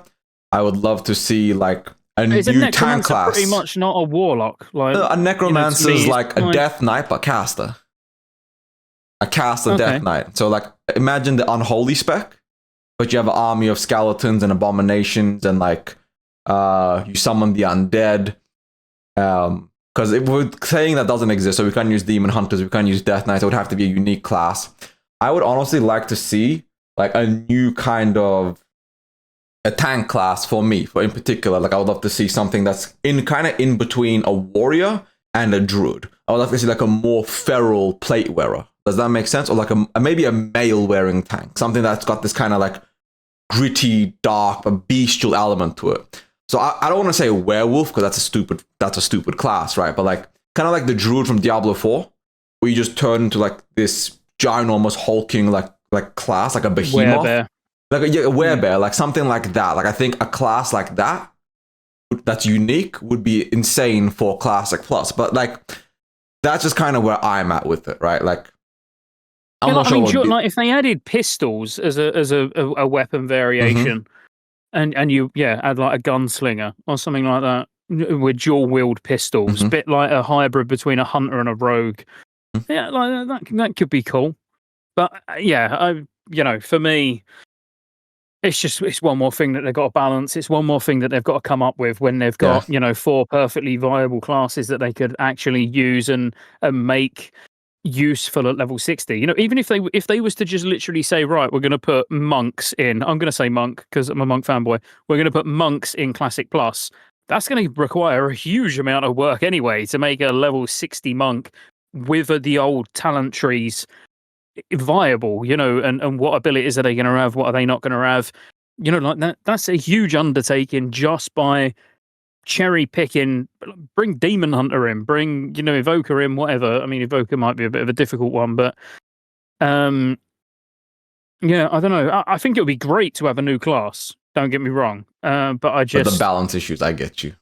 Yeah, I think it would be quite difficult to bring something in unique that we don't already have, in a different version of the game. No, that is fair. So we'll move on to the next one. Trade skills, so new professions. Or it says trade skills, which is new primary and secondary professions. But would you like something, for example, like New World, where you had like lumber, like wood cutting, stone cutting, alchemy, and all these random like herbalism. Herbalism's already a class in Classic, but like all these unique like gathering extra professions, like a woodworking, so you can make furniture for your house, like basic furniture that you can sell on the auction house. Do you think classes like that, professionals like that would be good for the game? Yes or no? For Classic Plus? Yes. Just a straight yes. Okay, there's not even like a yes. Well, I'd say yes again. When it comes round to player housing, if there's player housing, then all the professions would need expanding upon anyway. And there was wood cutting, and it was taken out of the game. There's been professions that they've gone to put in different expansions that have just been cut completely. When was wood cutting cut? Is that like a warlord thing or something? I think it was Mr. Pandaria, because there's even a treasure that you can get in Valley of the Four Winds that's a reference to it. So I would have said it was MoP when it got cut out. So was it meant to be a Cataclysm thing, or was it meant to be like when did they try? It was meant to be a MoP thing. I think it was meant to be a MoP thing. Either like woodcutter or timberman or something like that. Yeah. Okay, interesting. Well, not fair enough then. So then we move on to, we already discussed new class and race class combinations. What are your thoughts on 10-player raids, like level up raids? So the phasing system from SOD. So you have like 1 to 25, then you have 25 to 40, 40 to 50, then 50 to 60. Again, it'd just be a one-off thing because once it's done, it's all end game from there. But do you think Classic Plus should have that from the get-go? No. Oh, you weren't a fan of the phasing? Level banded phasing? Oh, fucking absolutely not. Yeah, it works with a seasonal server, but if we're talking Classic Plus, you can't level band what's essentially a new MMO. Like that would be fucking wild. That's valid. No. Okay, I didn't think about it like that. Yeah, you got a point. Fair enough. So then we move right on to the next thing: cross-realm guilds. No, going back though, 10-player raids I think should be a thing though, obviously, but at max level. Yeah. At max level, okay. So kind of like level 60 10-man raids. So do you think there should be like level 40 raids, level 20 raids, and 10-man raids? Or do you think it should just be or do you think it should be like flex almost, so that 10-man raid can be up to 20 people? Like, what are your thoughts on that? I mean, me personally, I would have it as 10 and 20. 10-man raids and 20-man raids. How you want to implement flex would be, whatever. But I would have 10-man, very similar to how Cata is, and how MoP's gonna be. I like 10-man raiding. I'm a big fan of 10-man raiding, and there's a lot of 10-man guilds. There's so many people that just like raiding with their mates. There's 10 of them. They can do the hardest content together. They will. When I say hardest content, obviously there's always a little bit of a difference between 10 and 25. Some 10-man bosses are harder than 25. Some 25 bosses are harder than 10. But ultimately, you can get the best loot with just 10 of you. And I think that's good for any version of the game. And I'm not just talking World of Warcraft. I mean any game. I think 8 to 10. We'd never have 8-man, but 8-man is quite a popular number in other MMOs as well. I think you always need that slightly smaller raid size, where you can be competitive as it as well. I agree with that. I remember SOD Phase 2 to SOD Phase 3 had a huge drop off. I feel like if they had left SOD Phase 3 as 10-man raiding, I don't think people would have been as upset with Sunken Temple. I think people would have still disliked it. Incursion still would have been bad, but I think SOD would have retained a bigger player base instead of the 20-man jump. Because I know a lot of guilds failed and imploded to upgrade to 20-man. That was as good as their 10-man, because you had to merge guilds at that point, and recruiting was nightmarish. I know so many guilds struggled. There was always pugging issues. You always had to find 1 or 2 people because somebody quit or this or that. So I do agree that having 10-man from the get-go and 20-man would be the ideal state of the game. So I 100% actually agree with you right there. Well, we said, like, yeah, you know, I'd still be playing. I kind of play SOD a little bit still, but I would have been playing SOD all the way through the phases if it stayed as 10-man. Because we as a 10-man raid group, we, you know, made the decision between us. We was like, if they go to 20-man, we're all quitting. Like, because we was playing RAF at the same time, like I said earlier. We was all in the same guild, so we was never going to go out and recruit people and was never going to join another guild. I actually think the biggest mistake they made was forcing it from 10 to 20-man. I actually think that was the biggest sob mistake. And if they'd have kept it like at level 60, if they'd have always had a 10-player raid going alongside Molten Core, Blackwing Lair, AQ, well, you did with AQ anyway, but, you know, it would have been far more successful. I agree. Fundamentally, I 100% agree. I've said this before as well, but the change to 20-man was a net negative. I do think Classic Plus should launch with 10-man and 20-man raids, and I think they should be 2 different difficulties. Same raid. I think Molten Core, like, I don't think it should be the opening phase. Like, I think, like, you hit 60, it should be a brand new original raid. Then Molten Core, but it should be 10 and 20-man, and it should be with flex, so you can bring up to, say, 35, and you can bring up to 20 for the 10-man. And then that way, if your guild is bad, that's cool. You and 10 of your mates, but there's 14 of you can raid the 10-man. If you got a 20-man guild, you can now get up to 23, 24, and, you know, you have that flex number and still do it. And I think that's the best state for Classic Plus, is giving people those options for 10 and 20. Because without that, I do agree with you. I know plenty of people that just didn't want to raid with 20. I think that 20-man change... I agree with that take as well. Yeah, I completely agree. I think, like, you hit the nail on the head. I'd say more so with the 10-man side of it, you know, where it's like, that's why I would almost go flexible raiding from 10 to 30 and then a fixed 20-man that's slightly more difficult. Oh, see what you're saying. I actually like that rather idea than having more. both raid sizes difficult. Yeah, I'd have the easier raid, so let's call it normal. The normal raid would be 10 to 30, but then heroic would be 20. You know, so you've got that flexible raid size for the more casual guilds, and then for the more hardcore guilds, you can only ever take 20. You're punished if you take 19. I think they should let the heroic be flexible as well. And my thinking for that is, if you want to actually get on the logs and be the most efficient and competitive, you need to bring 20. If you bring any more than that, your log doesn't count. It goes into flex logs, which is like, you know, it's not there. Like, you're not in the progress thing, you're not in the ranking thing, you're in a separate tab. Like, kind of like I saw that with Scarlet Enclave. There's only been 210, 225 guilds that have cleared Scarlet Enclave 20-man. But there's been a couple thousand that have cleared 30-man, 27-man, 29-man, 40-man. So I think having that flex rating, so that 20-man is if you want to pass, it's 20. Same thing with the 10. If you want to pass, it's 10, but you can bring up to 20. So if your guild is more casual, fuck it, go with 13. You guys don't care about passing. It's the same boys. You guys are doing it the whole time. I think that would be ideal for the game and would definitely make the game healthier than having a fixed 20-man. Because I think the issue with the player base is, unless that fixed 20-man is so disgustingly harder than everything else, kind of like mythic rating in retail, everybody's going to strive for it. And it's going to make the game more toxic and this. So, like, I think the difference should be heroic is here, and then mythic is over fucking here. It shouldn't even be close. It should be night and day, that everybody goes, I'm not even going to try that. Sure, if you want to be that sweaty, go for it, but I don't even want to try that. At least that's my opinion. Yeah. I mean, that's fair. At the end of the day, it is... I'm coming more from a retail standpoint, you know, where I kind of don't see the point of having 2 different raid sizes being flexible. You know, as in, I think if you're the sort of guild that needs the flexible raid size, then here's your loot. You know, you can take 10 to 30 people, here's your loot.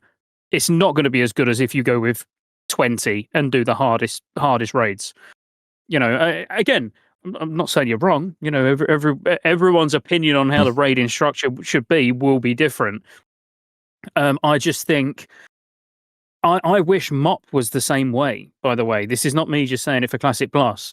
I wish MoP was normal difficulty. So normal difficulty that drops a slightly lower item level is 10 players to 30 players. And then Mythic, which is the highest difficulty, the hardest difficulty, drops higher item level, but is specifically for 20 people. So you've got your flexible raiding. You know, if there's 14 of you online and you don't want to leave anyone out, then great, you can take all 14. If there's 25 of you on, do you make the decision to drop 5 to go and do Mythic to do the hardest content, or do you run with all 25 and do normal content, which is flexible? You know, again, there's no right or wrong answer. Like what direction Blizzard go would be, yeah, it would be ultimately down to them. But I think the retail system, it works. Apart from, I think Mythic retail raiding is too difficult for Classic Plus. Mm-hmm. You know, it shouldn't. I'm not talking that sort of difficulty jump. And don't get me wrong, I'm gonna get hate from the retail players, because I don't actually think retail raiding is that difficult. As in, oh my god, have you done Mythic? You know, crazy hard. Yes. The thing, all the mechanics are the same. They're still ultimately move out of this, move into that, soak this, use cooldowns for this. But the difference is they have to go and do, you know, 100, 200 pulls to kill a boss. We have to do that as well, but we do it on private servers for 3 or 4 years before the game comes out. You know, it took us probably 100 attempts to get Spirit King's Heroic down. But you know, that's spread over private servers and everything. They're doing it all while it's live, you know, and limited raid testing, having to work everything out and make weak auras. And, you know, so I don't think Mythic raiding on retail is quite as scary as people make it sound, but it is too hard for Classic Plus. Absolutely. I think it's way too hard. Like, I get where you're coming from. I see the exact statement you're saying. Like, for me, my thought process is this. And it's good that we're having a nice debate on this, like a friendly one, because this is something I like talking about. But it's like, I think the issue with heroics and hard modes and like mythic difficulties is that when they give better gear, you are forced and incentivized to play on that difficulty and gear level. So for example, Season Discovery in Blackwing Lair, when you went to Blackwing Lair, it had a difficulty thing where if you ticked all 3 boxes, you got the hard mode and you got more loot. But they had an extra hard mode called the Black Effect, the Nefarian Effect. And that one gave you the Shadow Flame Effect weapons, or the Shadow Flame Effect gear. And that was the only benefit you got from playing on the ultimate hard mode of the game. You could pick any of the 3 other difficulties and get the max loot. Unless it was like, because it would have a rotating thing, so once every 5 weeks it would be Black Affix and you would have to do that as part of your 3. But not counting that, I think that is the ideal way to do it. I'm misremembering it slightly off, but give or take, that's what it was. And I think the ideal thing is make it so that the hardest difficulty only gives cosmetics and not higher eye level. And that's what I said. Chat, that's exactly what I said. I said the Black Affix only gives you the Shadow Flame effect, unless it was the Black Affix week. So I was correct. And I think just having that Shadow Flame effect, so say for example, there's a new raid, let's just say it's the Barrow Dens from Hyjal. You go in there, you do it on the hard mode, and the affix, you put the let's say Illidan's Wrath affix, and that one essentially gives you glowing foul flame effects on your weapons. And that's it. You get the same eye level weapon as somebody doing the regular version. And I think that would be the ideal way to do it. So if you're just playing as a guild, you guys can attain the highest level difficulty, and it goes on the like Warcraft logs or whatever. You get the best, coolest looking gear. Otherwise, you just get the same eye level, but you're not on Warcraft logs. You're on the separate flex rating version. That's my opinion. Oh, yeah, okay, which is absolutely fair. Yeah, I mean, I wholeheartedly disagree, but it is fair. Yeah, no, I think if you do harder content, you should get better gear. As simple as that. And I think, you know, if you're the sort of person that buys, I recently played through the new Indiana Jones game. And if you're the sort of person that's happy just to buy that game and put it on like adventurer mode or normal or easy and play through it, then cool, you get to see everything. But if you want a challenge, the reward from doing that challenge and doing it on the hardest difficulty is getting an achievement on you know your PlayStation account that other people can't get. And while that, isn't power in game because it's, a completely different sort of different style of game, I think if you put in, you should have something to strive for. I think if you're doing content like you're doing normal raids and the normal raids start to get easy because you're getting better gear, which is always a natural nerf to the content anyway, yeah, you should be rewarded for it. But that's MMOs, man. That's not, again, that's not World of Warcraft. In my opinion, that's every MMO for as long as I've played them over the last like 25 years.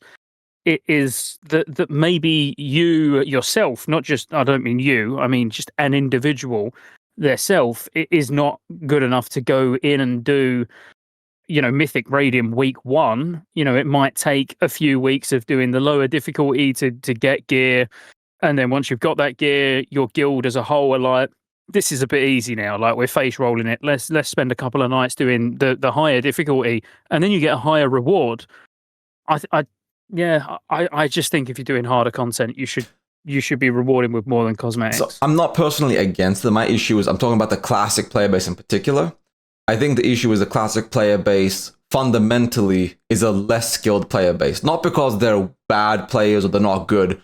Fundamentally, it's a different player base. I feel like the classic player base has more akin when it comes to time and skill with the casual retail players that do looking for raid. I would put them on a majority, like the casual people in retail that go do collections, that go, gather this, and like I only do pet battles with this. I think the average classic player has the same skill level as the average retail player, looking for raid or normal level. And once you get to heroics and mythic, it's a smaller and smaller percentage of the player base. So when you make that gear have drastically better gear and like score, it creates this ramp that leads to smaller and smaller player bases because the gap to enter gets harder and harder. For example, in retail WoW, when it comes to Mythic, the pool of players to pull from has been getting smaller and smaller on a year-by-year basis because the curve for difficulty has been getting harder and harder. When you start adding a difficulty curve to the game, you make it so it becomes less and less accessible with each new phase and each new iteration of the game that you add onto it. If they did it like that in Classic, by say phase 9, the 9th raid tier, the highest level of content will have a drastically small player base and it ends up looking like Mythic retail. That's my argument against it, at least. I'm not saying you're wrong. I could be wrong. I'm not saying my solution is correct, because if I was correct, retail probably would have implemented it. It's not like the people designing retail are stupid, but there's clearly no good solution. So at least I think my solution is better, I guess. I'm not sure. Maybe I'm wrong here. Yeah, again, like you could ask 10 different people what would be the ideal raiding sort of structure, and you'd get 10 different answers. So you're not wrong and you're not right. There is ultimately no right answer. Again, it comes down to what you personally want from the game and what you personally deem acceptable. And that is exactly why, if we were to rewind right the way back to the start of this conversation, is why I said that Blizzard need to cater to everyone. Everybody, and I think I don't think the way you cater to everyone is by giving everybody the same rewards. Like, I will say that. Like, I really do not think, that's not the way. But I think it should be cosmetic. Not better gear. I think it should be cosmetic. And if it's cosmetic, it's cosmetic. I'm the sort of person that wouldn't do that then.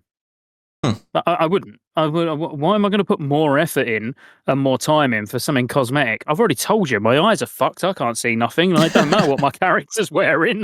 Like, literally, I don't care. Like, cosmetics don't bother me where I would want to spend more time in a raid. The same way I like difficult content. I've been clearing Dragon Soul Heroic since week 1, but I wouldn't this week go in and turn the 30% nerf off, because why do I want to make it more difficult than I need to? It's going to give me the same loot. I'll do it on the easiest possible difficulty. So if I'm going to get the same loot from doing a flexible 30-man normal raid, I'd go and do 30-man normal every week. Because the challenge for me is only a challenge because not everybody can do it. And I'm going to get rewards that everybody else can't get. That's ultimately going to make my character more powerful. Not like, oh, my character's got a glowy weapon. Like that kind of don't mean, but that's personal, and that's from someone who, again, right. when we go back to retail and again, people saying how difficult retail is.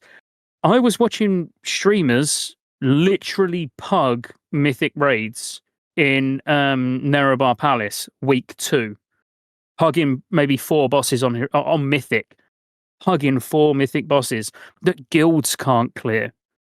You know, there's, like you said, the player base, how you see the player base on Classic. Trust me, the retail player base is worse. I'm not even joking. I don't know about that. I've seen retail mythic player raiding. base is yeah. No, the mythic player base, don't get me wrong, they are good. But the overall population, Sure. the retail player base is fucking shocking. Like, surprisingly So bad. I have a question. Would you like it if, say, the hard mode didn't give better loot, but it gave you more loot? So say, for example, you're playing heroic, I'm playing normal. I'm bringing 30 people, you're bringing 20 people. You get 1 or 2 extra drops per boss because you're playing on the harder mode. Would you play the harder mode then, despite the eye level being the same? Or is that still not good enough incentive for you to play the harder mode of content? Because it's more gear for less people. I mean, that's kind of like what 25-man and 10-man is in Cat now, and I still do 10-man. So, 25-man drops more loot, and you get more of a chance at those big ticket items, but they ultimately drop the same. And most people would see 10-man as easier than 25-man. I don't think in terms of the actual boss difficulty they're easier, but roster-wise, being able to get 10 skilled players is so much easier than getting 25. And I do 10. So yeah, if they dropped exactly the same item level but less loot, I'd do the easier one. Huh, okay, that's interesting. What about something like Ulduar hard mode? What are your thoughts on that? Like Yogg Zero Light. You do the boss and it's more difficult and it drops higher item level. That's my entire argument. Yeah, that's true. exactly what I like. I guess if you're doing the boss and it's more difficult, you're rewarded for it. You know, that's exactly what I want.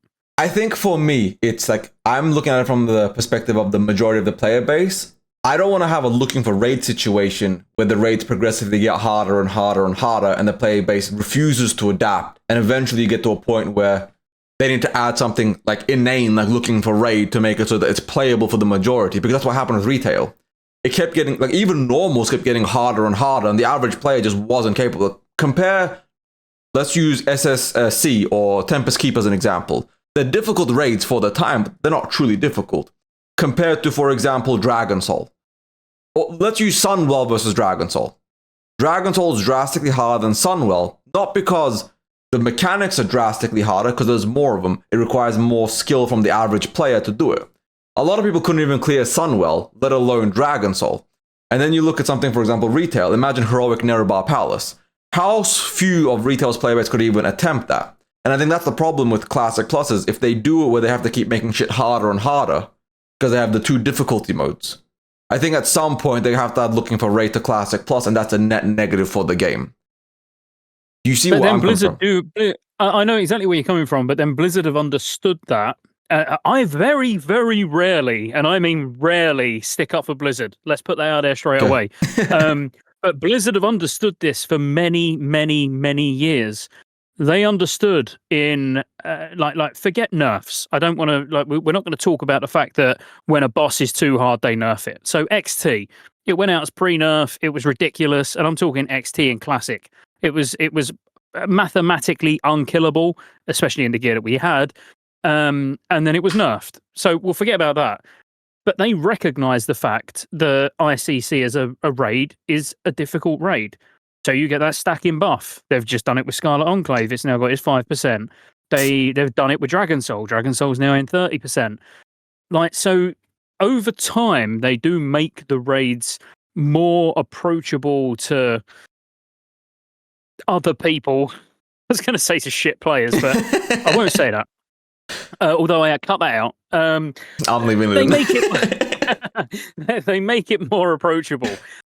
So as long as they continue to do that, like, I think that's a really happy trade-off. Like, you get to kill Madness Heroic in Dragon Soul and get the same loot as what, you know, we did in week 1, and you're getting it now. Okay, you had to progress slower and you needed the debuff to come in to kill it. And I'm sorry, I'm not trying to sound arrogant when I'm saying it's like, oh, we've killed it, you haven't. But you know, it's just a fact. You're going to have guilds that can kill the bosses without any debuff or player buff coming in.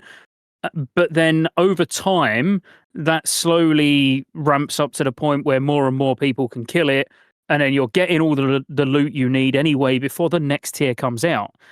So, like Scarlet Enclave, if I started raiding Scarlet Enclave right now the 5% nerfs in, odds are the guild that I join have probably been killing, and let's say they've been killing half of the bosses. Now they've got the 5%, they're getting a couple of extra down. That first half of the bosses that they've been killing for, you know, the last 6 weeks, they don't need loot from anymore. I'm going to get it, you know, and then they're going to get it from the harder bosses that they haven't killed yet. But now we're killing more bosses, so there's more loot opportunities. Like, you know, everybody's then still getting all the gear or most of the gear that they need before the next tier of content comes. It just slowly makes it more accessible over time for the vast majority of the player base. I get exactly where you're coming from. I do think fundamentally, in a perfect world, your system would work better. But my thought process is when you add a barrier to like skill and like loot level, for example, eye levels, it creates and sets a new standard or norm for the player base, which forces the player base to have to keep up. And eventually you leave behind more and more of the player base. And like I said, it's the same thing in retail.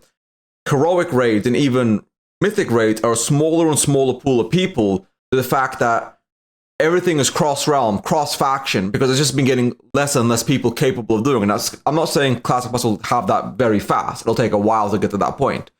But I think once you add that eye level separation, eventually the player base will shrink far too much.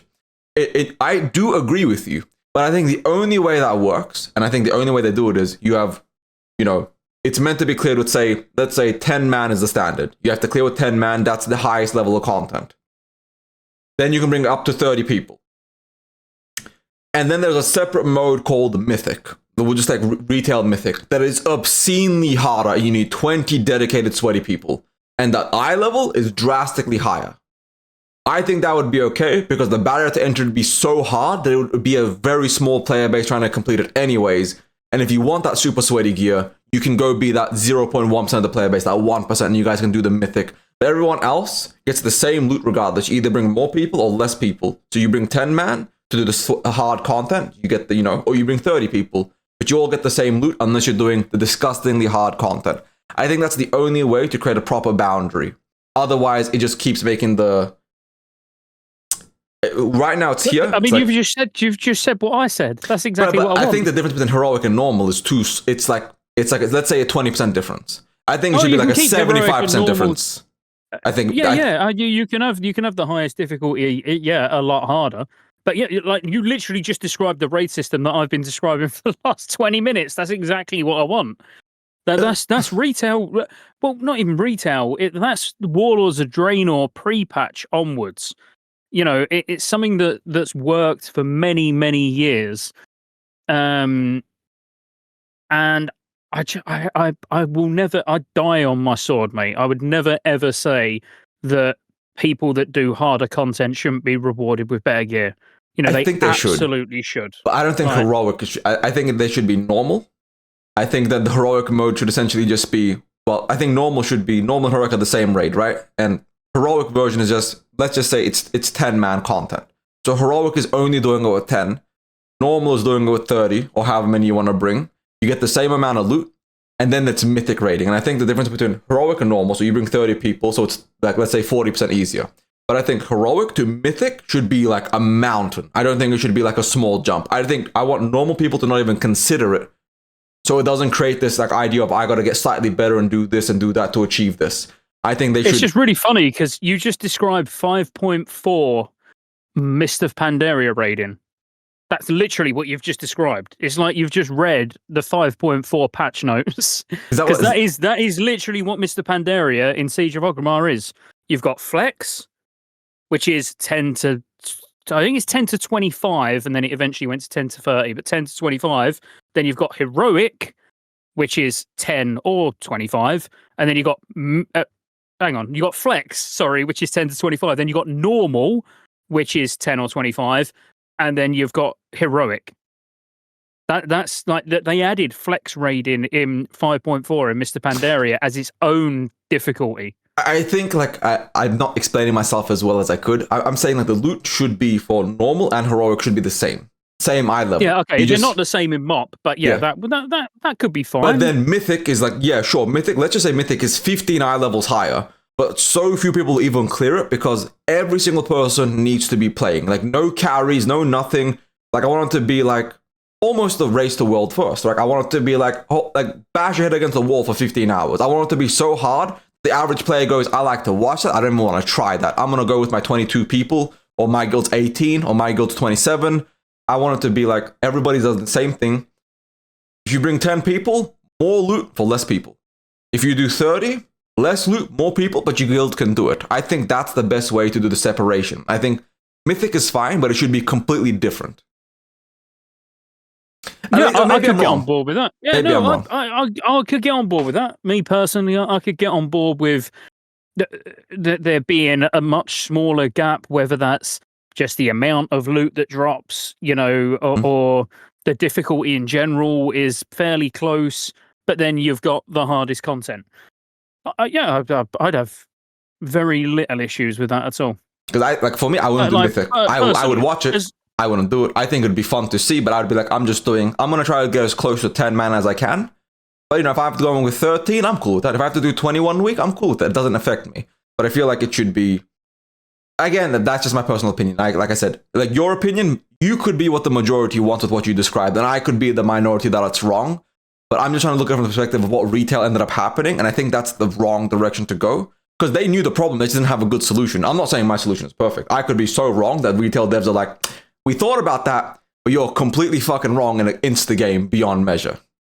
Well, you've also got as well, remember, like, again, when we're saying Classic Plus, where it's a clean slate almost, like, there's lots of opportunities in retail to get Mythic eye-level gear, and so even though you're not doing Mythic, you can get a Mythic item a week from your vault, by just making sure you're doing high enough keys.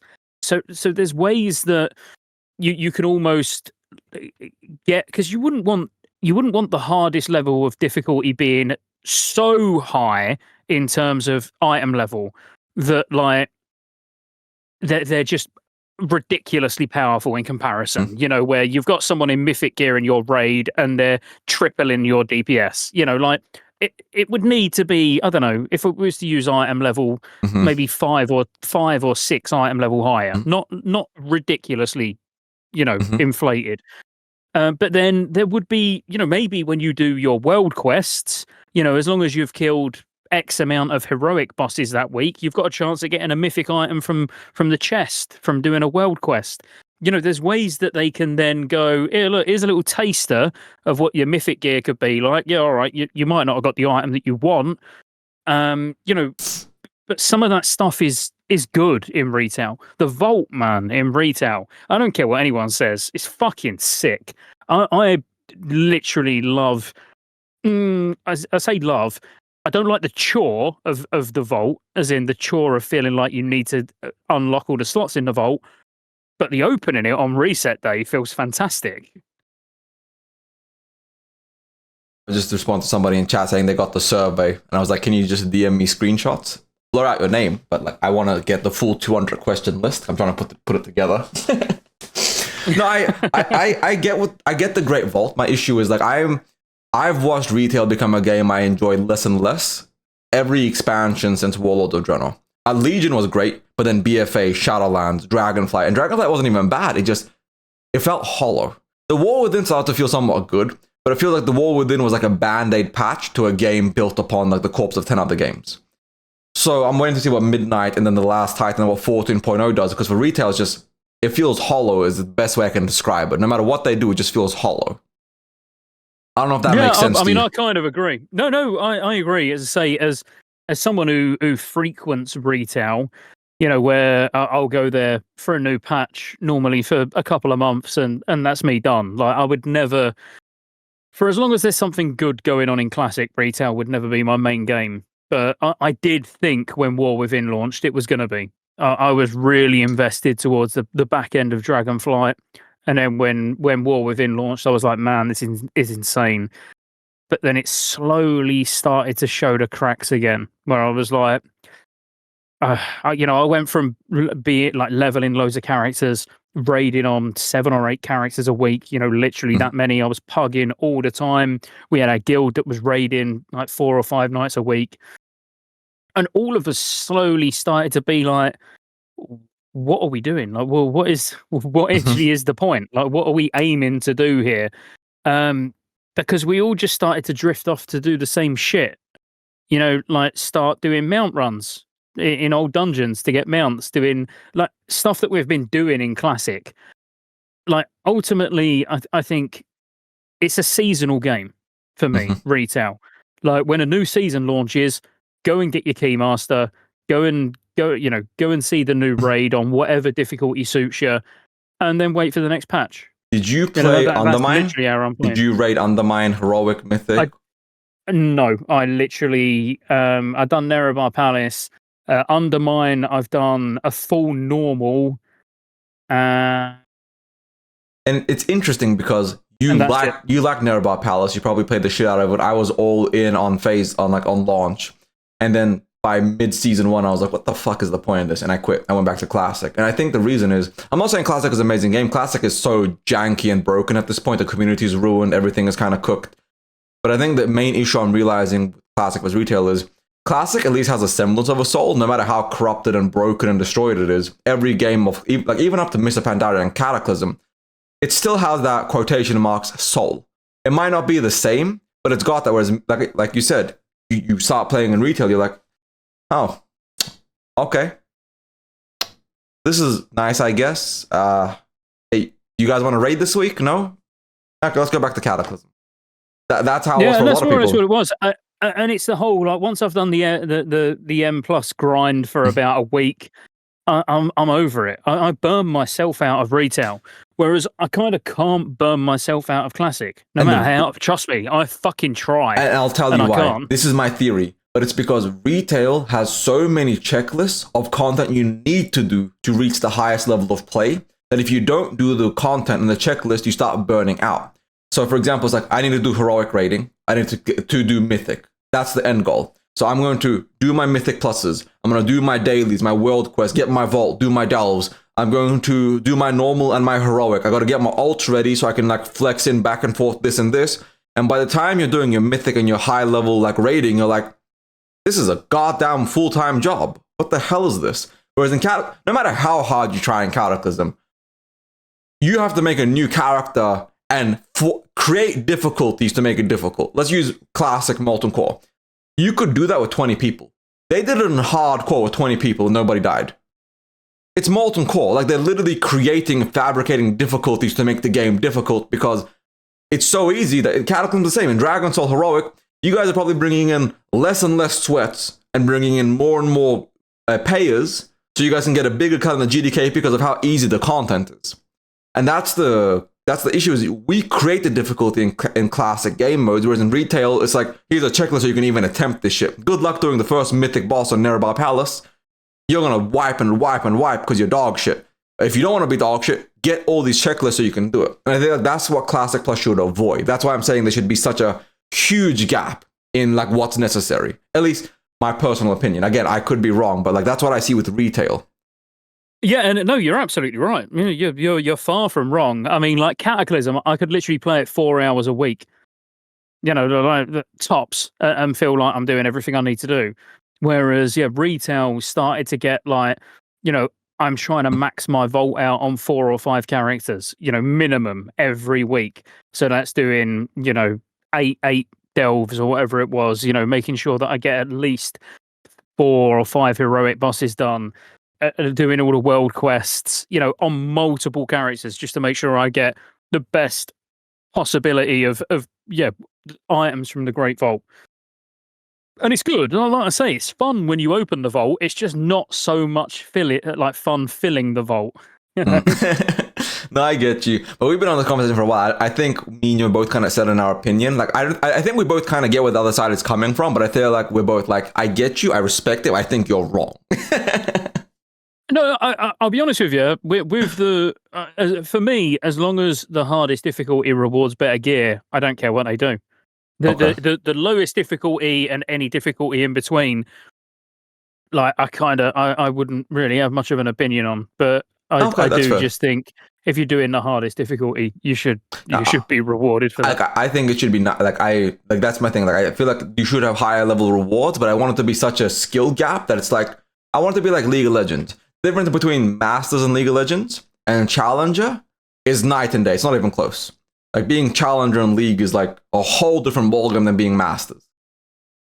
And I feel like that's what it should be. Like I feel like normal should be like your gold, your platinum, and like heroic should be your diamond, your masters, and then like mythic should be challenger.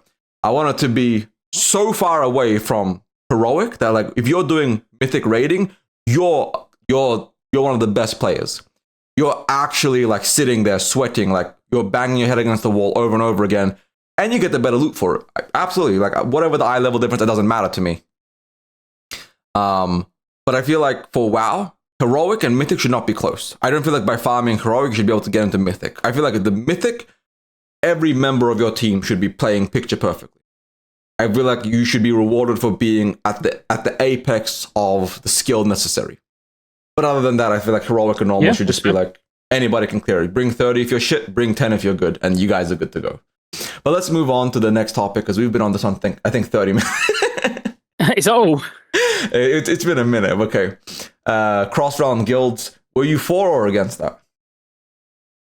I mean, if they were to do everything else cross realm, then it's kind of like whatever. Yeah. Mm-hmm. I don't think it's really necessary, but Okay. yeah, like just again, if all of the servers were to be cross realm, then cross realm guilds just kind of make sense.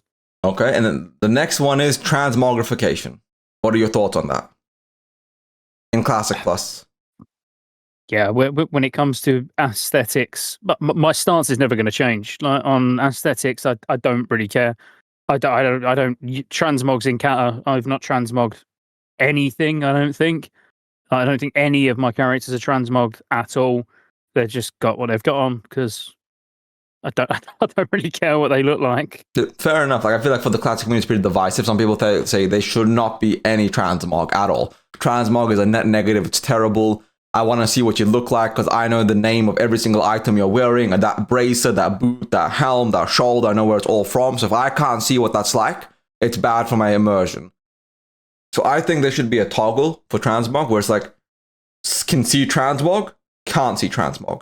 So if you want a transmog, you click the can see transmog, so you see everybody's transmog. If you have the non version, you just don't see it. I think that would solve a lot of people's issues with the game. Make it a personal thing, so the people that have a tick can see transmog, the people that can't. I don't think it affects the game overall, at least. But that's just my opinion on it. Yeah, it's not something I honestly care about either way. Again, when it comes to Classic Plus, who's to say that all the item models are going to be the same anyway? No, that's valid. Yeah, that's true. And then that's it. That's the survey. Actually, no, there's one question at the end of it, and this is my curious thought of it for you. Regardless of which version of WoW is your current main version, what version of WoW do you think will become your main version in the future once Mists of Classic Pandaria ends? A Classic era Vanilla style servers realm with my Mists of Pandaria characters. B, a different version of Classic without my MoP characters. C, retail / modern WoW with my Mists of Pandaria character center.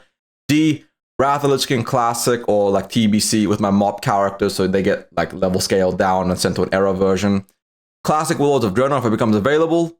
Then you have E, a permanently frozen MoP Classic era server. Or then the last one, I'm not playing, I'm quitting after MoP. Where do you see yourself on that? Now as a content creator, I know it's not the last one, but of those 5 options or 6 options, which one do you see yourself lining up with? Well, I mean, it could be the last one. I mean, I'm very, very excited for GTA 6, and surely that's going to be out in the next 10 years by the end of Mr. Pandaria. May next year, so towards the end of it. If you're not doing Siege of Orgrimmar, probably right around Orgrimmar's launch. So if they were my options, so not deviating from those, it would be Warlords of Draenor. Okay. I'd sooner play through Warlords of Draenor as my main game while also playing retail on the side Like that would be my preference. If Warlords of Draenor didn't happen and that option was removed, it would be retail. So if the option was retail, Warlords of Draenor Classic, or Classic Plus, which direction do you see yourself going?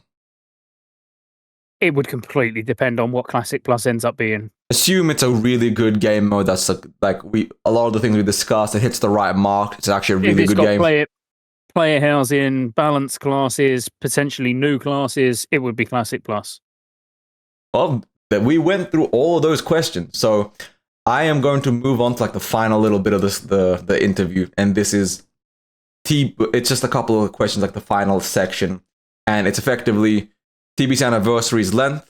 How long do you want it to be? 12 months, 15 months, 18 months, 24 months? TBC Anniversary.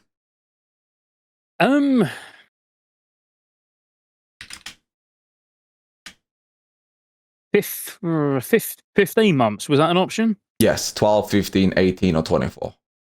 I think 15 months would be about right for me personally.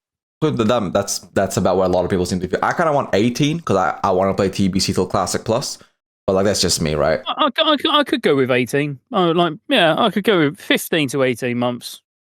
Then you have Legion Remix. Are you actually excited to play it, or don't give a shit? I'm going to play it. I'm not counting down the days, but I will play it. I'm going to give it a shot. But if it's anything like MoP Remix, I don't think I'll last very long. Okay. The Town of Salem game mode. What are your thoughts on like them adding these new game modes, this new content, these random little things? Like for example, Plunderstorm. This is like Among Us, for example. What are your thoughts on that?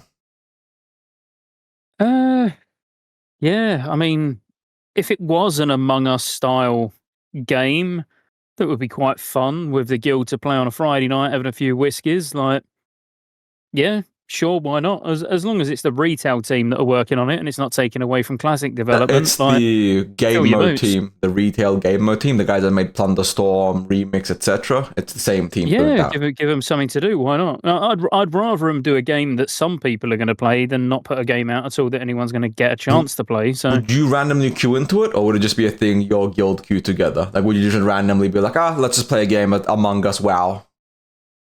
If it was Among Us, no, it would have to be as a group. Yeah, I wouldn't go and just do it on my own. So you wouldn't just be like, I'm feeling like this Town of Salem game mode. Let's see who's the Worgen. And like, you wouldn't randomly queue into it at all, ever? I don't think so. To me, that's more of like it's more like a party game. Like we used to have guild Among Us nights. We ain't done it for quite a while, but we'd all be on Discord with cams on, drinking, playing Among Us, shouting and arguing with each other for fun. Like, that would be fun to do. But is it something I would go and do on my own with random people? Like, probably not. And fair enough. Okay. The last one, Midnight's launch. Midnight's launching around about 3 months after TBC. So Midnight's scheduled for around February, March next year. TBC's around, I want to say November, December this year. Do you feel like it's coincidental that they're essentially launching everything just before midnight so they can funnel people into midnight?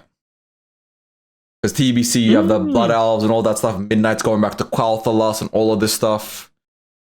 Do you feel like that's, or do you think it's just a timing thing where they said don't release like within 3 months after midnight, so they had to do it before? So, because retail makes more money, of course, right? Or do you think there was like an ulterior motive to like push people to play Midnight World of Warcraft?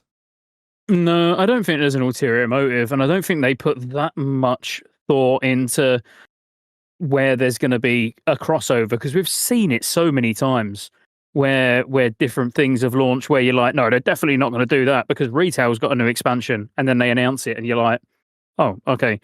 Like, I definitely don't think they would be in the mindset of trying to force people towards midnight, personally. Okay. I think they would, like, TBC wrapping up, so towards the end of TBC, assuming that there's stuff going on outside of Mr. Pandaria TBC, so we're talking Classic Plus, something like that, I think they would be quite strategic around timing then, but I don't think they would really care about a retail expansion, personally. Oh, that's perfectly valid. And then the last one is, we have about, right now, 15 months till BlizzCon. and then potentially Classic Plus. What do you think is getting announced at BlizzCon September 12th, 13th next year?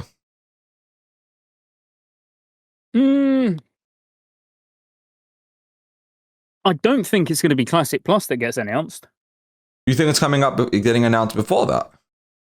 Yeah, I would think we'd already be playing it, whatever it is. However you look at it, as Classic Plus, or you look at it as like what, I think we will have something new in Classic that we haven't played before BlizzCon. You think they'll announce Mr. Pandaria and TBC Classic and a Classic Plus all before BlizzCon? This will all come out before BlizzCon.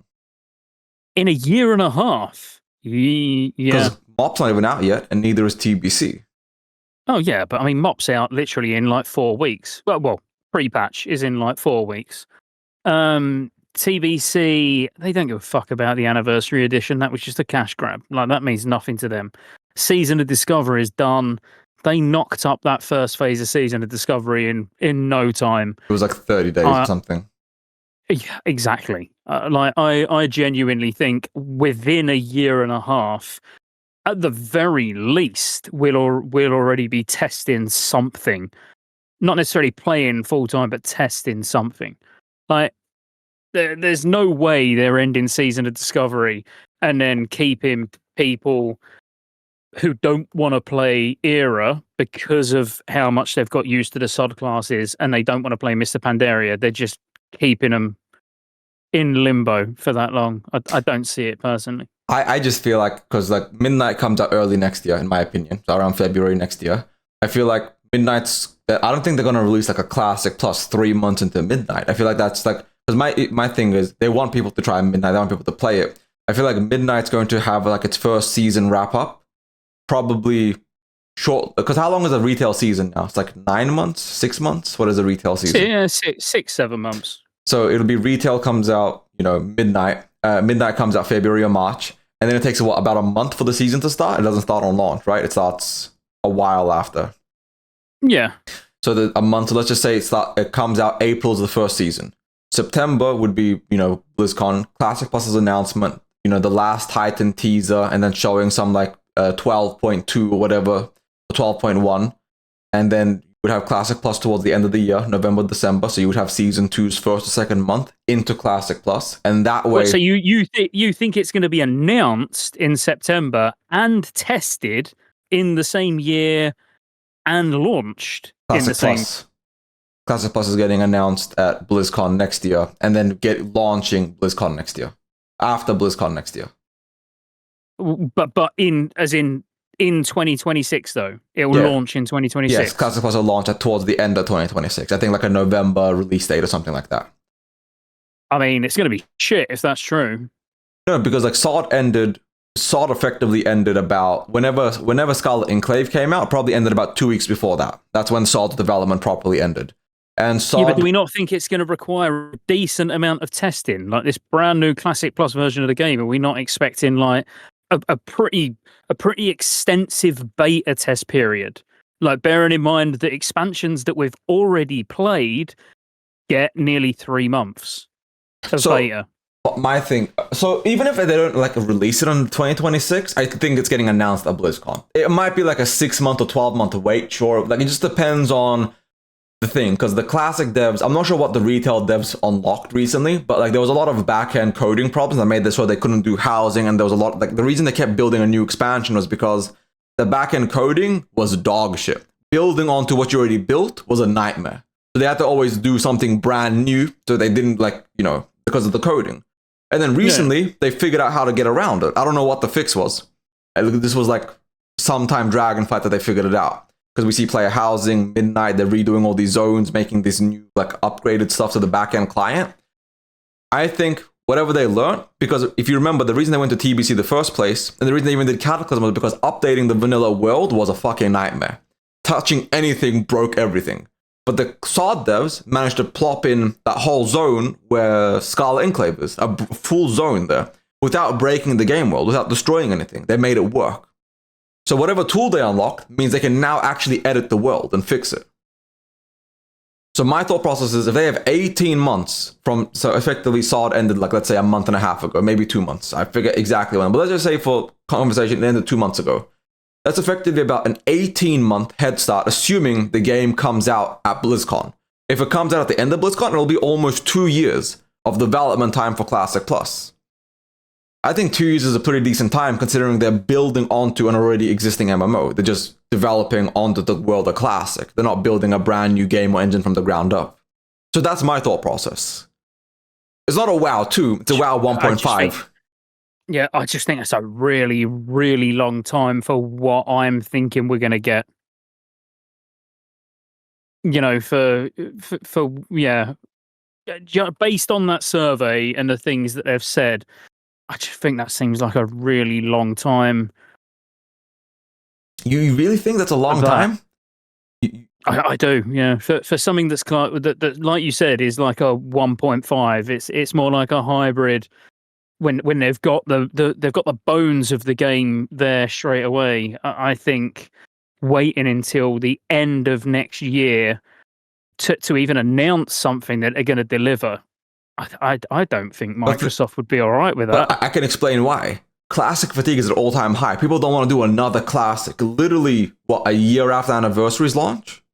I am listening. Keep talking. So that's no worries. So that 2-year time period, that 2-year wait. So essentially, Anniversary came out beginning of November last year, and then we wouldn't get Classic Plus until the let's say the January or the November of the year after.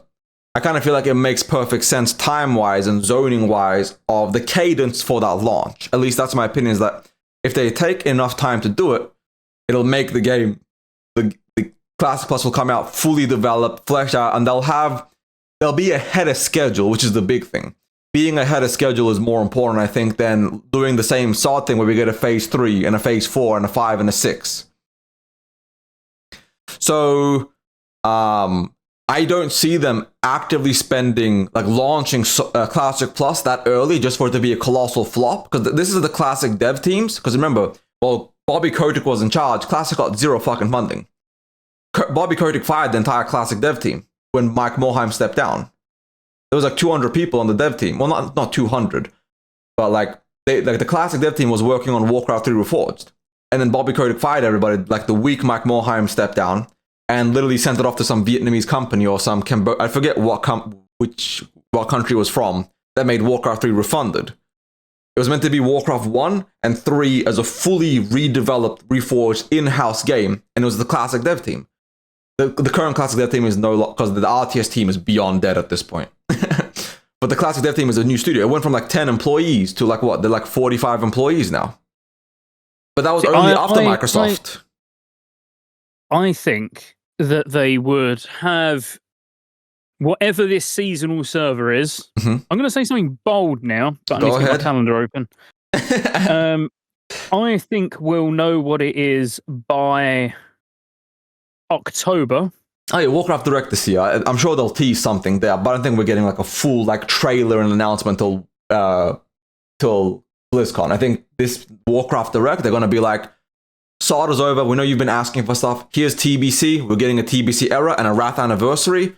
But next BlizzCon, there's a plus you've all been asking for. But we can't share that right now. I think they're going to do something like that. I think we'll be testing it early next year. I could see NDA testing, but definitely not an announcement. I don't think so. I think it's literally a game changer. I think because think how popular 2019 was. I think a proper Classic Plus would pull in as many people as 2019 did. Yeah, I think it would as well. But I don't think they're going to mess around with it. But this is why all along I've not been on the Classic Plus bandwagon. Like I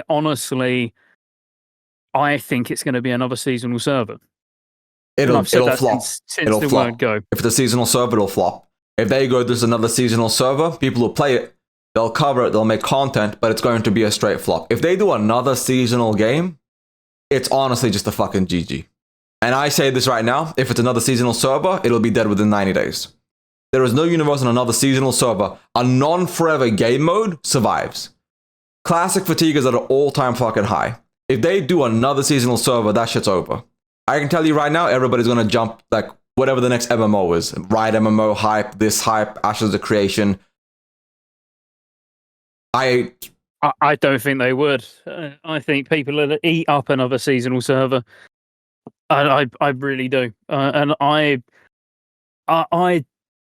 just don't see them. They're gonna want to deliver something pretty quick. And what we think of Classic Plus and what we've spoke about during this as Classic Plus, as much as I'd love to sit here and say that that's exactly what I think they're going to deliver, and it's something that's going to last forever. If I was Blizzard and I looked at how much money Season of Discovery made in the first 90 days, and I could launch a seasonal server that was going to make the same money in the first 90 days and then everyone quit, I'd fucking do it. Well, okay, from that perspective, I'm saying as a long-term game, I don't see it having a huge player base. I'm sure Season would launch like SOD, 400,000 players, 500,000 players, but I think by 6 months in, it'll be down to like 100k if even that. My thing is like, if it's a forever Classic Plus, with all these phases, all this content, new zones, new like class from the get-go, all this stuff, I think it'll have 1 million fucking players. I think it'll be beyond popular. I think it'll be ginormous. I just don't see them sprinting through this. Because why would the Classic dev team go from 10 people? They're doing another shitty seasonal server, and I love SOD, but it's seasonal, it's shitty, because it's ending. If it's another seasonal server, why would they be so secretive about it? They would have just said, hey, SOD's over, we're working on another season, we'll announce it at Warcraft, we'll announce it later this year. Why is the secrecy if it's another seasonal server? I mean, they were secretive about Season of Discovery when Season of Mastery ended. They're always going to keep their cards quite close to their chest. Look, I hope I'm wrong. Like, I hope it is the Classic Plus that everybody wants, and it is something that's got legs and it goes on for many years to come. But knowing what Blizzard are like, and knowing how much Blizzard likes seasonal content in retail, in Diablo, in Call of Duty, like all of these things that are under the same umbrella, you know, they're all seasonal, and we are seasonal. You know, if you imagine Classic Plus launching, and I am going to go very negative for a minute, but if you imagine Classic Plus launching and they put 2 years worth of development time in, and it gets 1 million players. So, we'll go with your number. It's going to get 1 million players. And then that drops down to, let's say, 250k after 6 months. And they could have launched a seasonal server, which required half the development time and made half the money. But they could have also then been working on something else. Like, is it... Because it's never going to get more than 1 million. 1 million is like, that's fucking shooting for the sky shit. Like, that's some big numbers. SOD had because in SOD, we only saw 500,000 raid logs. Like, I'm using raid logs here. I did 10 different BFDs that were not logged. The amount of people I knew that were playing BFD and never logged it, SOD at launch probably had 1 million plus players. SOD. Yeah, so if we say it had the same, if we said it had the same, then because I was going by exactly what you was, I am Forge Pro numbers. That's literally what I'm going by. But if we said it's got 1 million. It's still not the MMO genre as a whole is just, it's not got the player base there as if you launched a survival game or an FPS or whatever. So it's still limited by, the amount of people that are even interested in MMOs. So is the risk worth? Is it worth it? Ultimately, is it worth the reward? When they could do a safe seasonal server every 2 years, I kind of feel to play about. I kind of feel like they're going to do something where Classic Plus comes out, and instead of it being like a forever new content, I think they might do seasons in Classic Plus. So you have your forever game mode, you have your your 1 to 60 experience, etc. And then they go, Classic Plus is now launching the season of dragons, and it's going to be like a year and a half long, 3 brand new original dragon raids, 3 this, 3 that. And then all this stuff is going to merge into Classic Plus at the end of the season. And then after 3 months, we're going to launch another season.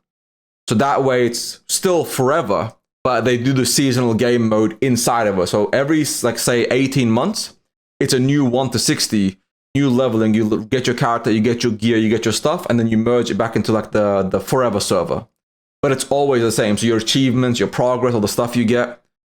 And so there's no FOMO either, because if you're there, you're playing while it's current. Otherwise, you're playing afterwards when everyone's already got the gear and the stuff. Like no one's going to be playing like, oh, let's just say the new raid is called the Blue Dragon Lair, right? You go in there, you clear it while it's current. You get the achievements, the mounts and stuff. You get some special titles, some special mounts for your collections. And then it's over. So you can no longer get the special, like the feats of strength, right? And then, you can still go and farm it on the forever server. But then like 6 months later, they release the season of magic, the season of demons, and they always make the new content. So that way they're always getting fresh people. But if you're tired and burnt out, you can just stay on the era server for now, right? You're not playing on the new season of Classic Plus. So instead of new expansions, they launch seasons. Yeah, I could see that. That's kind of where I think they're going with it. I kind of feel like because you can only add so much content to the world of Classic before it gets convoluted and retailified. So if they constantly do like a fresh experience on the world, I feel that would get people really interested and excited, right? I feel like that would work best. At least that's my thought process. I could be wrong. Maybe people just want like a forever going. Because my issue with Classic is if they keep adding new content forever, eventually you get retail power spikes. But if they reset it every 18 or 24 months,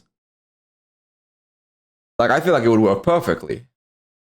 Yeah, which is exactly why I think, it's why I don't see it ever leaving seasonal. So if it was like that, yeah, where it is still classed as seasonal, because like you say, I mean, what do you do once you've done everything in the world? Like you've either got to go somewhere else, like Outland or Northrend, or you've got to go to a different timeline where you can use Caverns of Time, and then it's taking you somewhere else. But ultimately, the gear is going to get better and better and better, or the levels have got to go up. It's like something has to progress on. Which is why, we had Season of Mastery, which was basically just vanilla. Season of Discovery, wildly different, to be fair, even though ultimately the content, as in raid content and everything, was the same. I just think they're just going to build on that platform, rather than, again, and I don't want to be negative, because like I'd love Classic Plus as much as the next person, but just looking at the cadence of seasonal servers and how they've launched them, I don't think they're going to want to be messing about and waiting like almost 2 years before they officially announce it to then do it. I'm going sort of from the end of Season of Discovery, to then actually doing anything with it. I don't know. Ultimately, they're here to make money. Blizzard are here to make money, and yes, we get some entertainment out of that, but when they know they're working with a reasonably small demographic, like overall, when you look at all of the different game genres, like for them to capture all of that, the game needs to be almost perfect. And now we're talking really, really long developments and something wild. It would have to be WoW too. So a lot of the survey questions are kind of like based off a private server called Total War. I'm sure you've heard of it. And it's like the high elves, the zones, the new classes, the new professions, housing, just so many little things that like TWoW was trying to do or was doing, or even the Unreal Engine 5 stuff. So I kind of feel like based off all of this, they're looking at a game mode that is to a degree seasonal, because TWoW has been out for like, 6-7 years? No, probably 8 years now, I think. And it's only just gone past tier 3. They've been spending so long working and building up the world, adding leveling dungeons, new zones, new hubs, new quest lines, class tweaks, balance tweaks, and all this stuff. So I feel like Classic Plus is effectively going to be a game that just uses the new, like the seasonal element to keep adding to the world without it looking like they're falling behind, right? They could just be like, we're doing a 6-month PvP season. So where, and that gives them like time to like do more raids and work on a bigger season. They can do smaller seasons. They can do like big seasons, because I feel like expansions are the future. Because I think the problem with a forever going game, like you said, is at a certain point it becomes an abomination, an amalgamation of all the shit put together. That's like it's no longer the same game. But the seasonal game mode would let that shit be forever going. You can always be classic, always have power, always have the spike. You can just keep collecting shit, and that's why your characters are never like super like super fucked. And they could even do a thing where, like, I know people like, I don't want to level a new character each season, or I don't want to lose my reputation achievement. They could make it so you could take your main and click a toggle saying transfer to season, so you keep your reputations, like not the OG ones, like, you know, if you've already, you have to refarm your Orgrimmar, Storm on your basic reputations. But that's why when you get the new reps and the season ends, you merge back into your old character, and that way you get all your gear and stuff on your main. I don't know. Like, there's ways to do it, I guess. I'm not sure what the right way to be would be, but I think seasonal is the future. I agree with you 100%. I just think it's the way we consume content now. You know, like a new phase launches in Cataclysm or in Mr. Pandaria, and after 6 weeks, we're all like, okay, we're bored of this now. You know, like 6 weeks when back in original Cat or original MoP, you know, they would have been out for 6-7 months, and some people still wouldn't have cleared the content. You know, and it's not just WoW, you know, it's everything. Game. People can't even be asked to look through a full YouTube video now. That's why TikTok's so popular and Shorts are so popular, because people just want an instant hit of, like, I just want to do this for 30 seconds. You know, once someone's cleared Scarlet Enclave for the 3rd time, they're already like, well, game's done. See ya. Like, I'm bored. You know, and that's why I don't think that for a long-term investment, development-wise, doing a game like Classic Plus, where it would go for so long with massive content droughts, they couldn't handle it back then. You know, like, that's why Warlords of Draenor's remembered in such a negative light. It's not actually the content was terrible, it's how little content there was over a long period of time, and the same with Cataclysm. And that's what worries me, that Classic Plus would go down. Look how many people lost their shit when Blizzard said that, you know, whatever phase it was during Season of Discovery, was it phase 4 from 3 to 4, was going to be an extra 6 weeks or something. They was literally like, it was going to be on a certain date, and then they was like, no, it's going to be about another 6 weeks because we're doing whatever we're doing. Like, people lost their shit over like 6 more clears of Sunken Temple. You know, it weren't a lot really in the grand scheme of things, but like, we kind of just expect content to be almost quick fired. That's why there would be very understanding people. There would be people that played a Classic Plus version of the game where they'd happily sit in the same content phase for 7 or 8 months, knowing that, like, the next phase is being worked on and it's going to be really good and new and no one's seen it before. But I don't think that would hold the amount of people that they would need to hold. You know, again, I'm just voicing my worries of when it comes to a Classic Plus. No, you're correct. I do agree with you. I think, like, in the grand scheme of things, like, just how the player base and community has developed. Like, you're right, TikTok, brain rot, speed, efficiency. Like, once upon a time, the journey mattered. The journey is dead. It's been dead since about Warlords.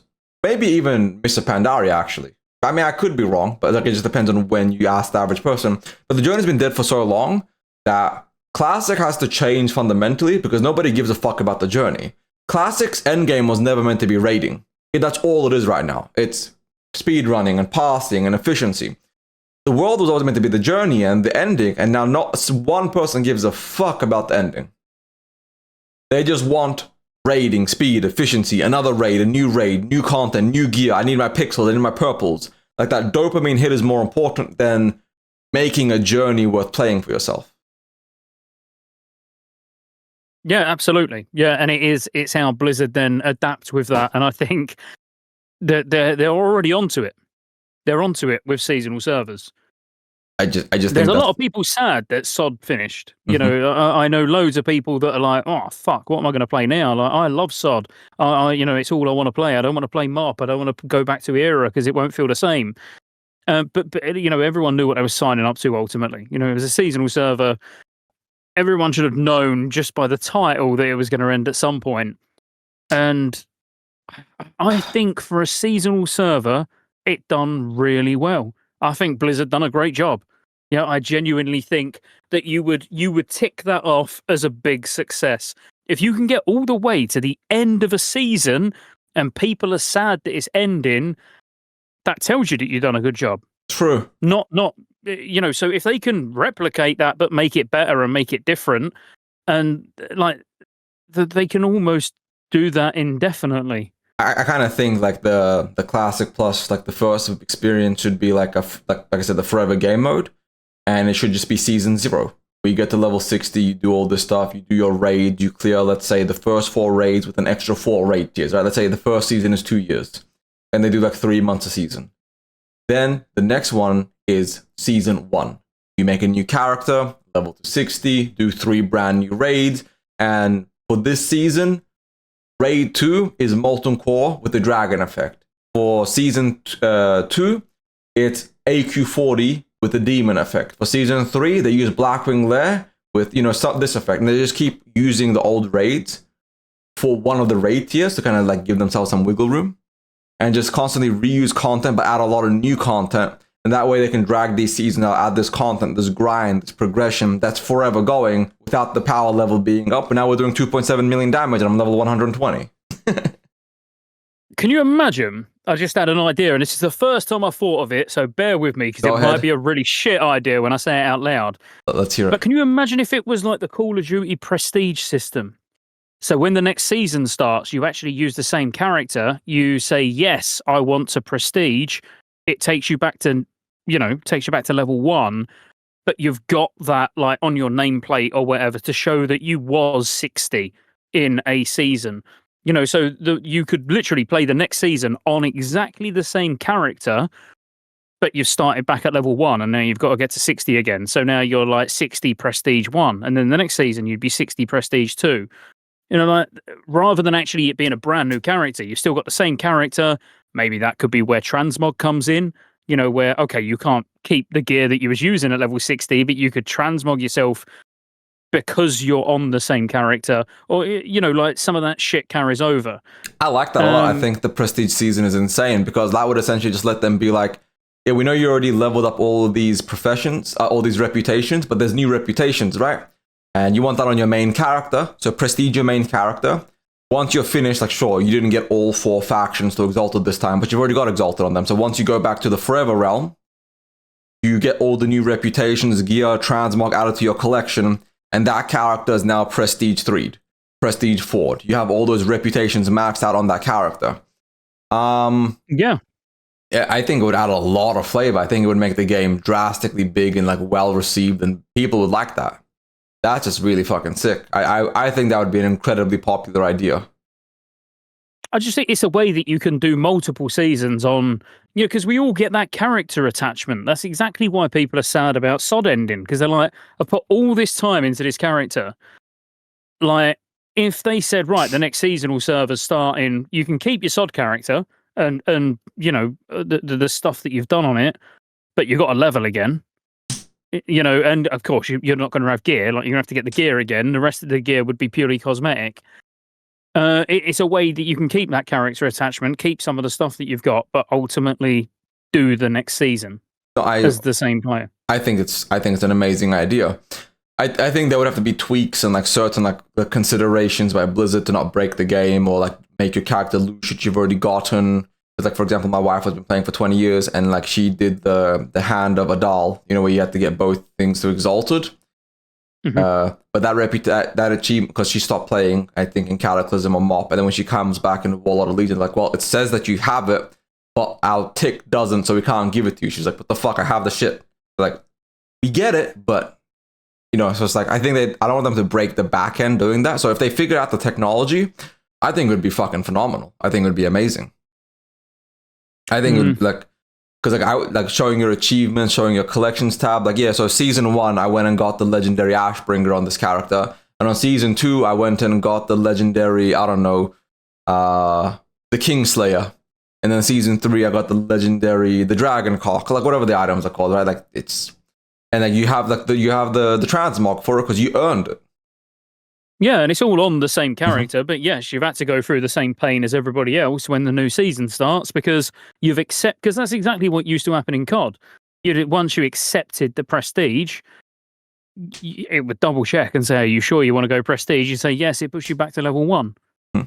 It's something that's tried and tested in a seasonal way, if you know what I mean. I just think it worked. I think, and that's kind of what Classic needs. But Scotty, my man, that was all the questions I've got. This has been a very illuminating like podcast episode. Thank you very much. Do you have any last things you want to talk about? Any last topics you want to bring up? Mate, honestly, we've covered far, far more than I expected. Me too. I thought I came here to talk about MoP, and we've got MoP, TBC, Classic, Classic Plus, surveys. Like, no, I'm just really grateful that you invited me on. I've really enjoyed it. Thank you very much for coming on. You're an absolute legend.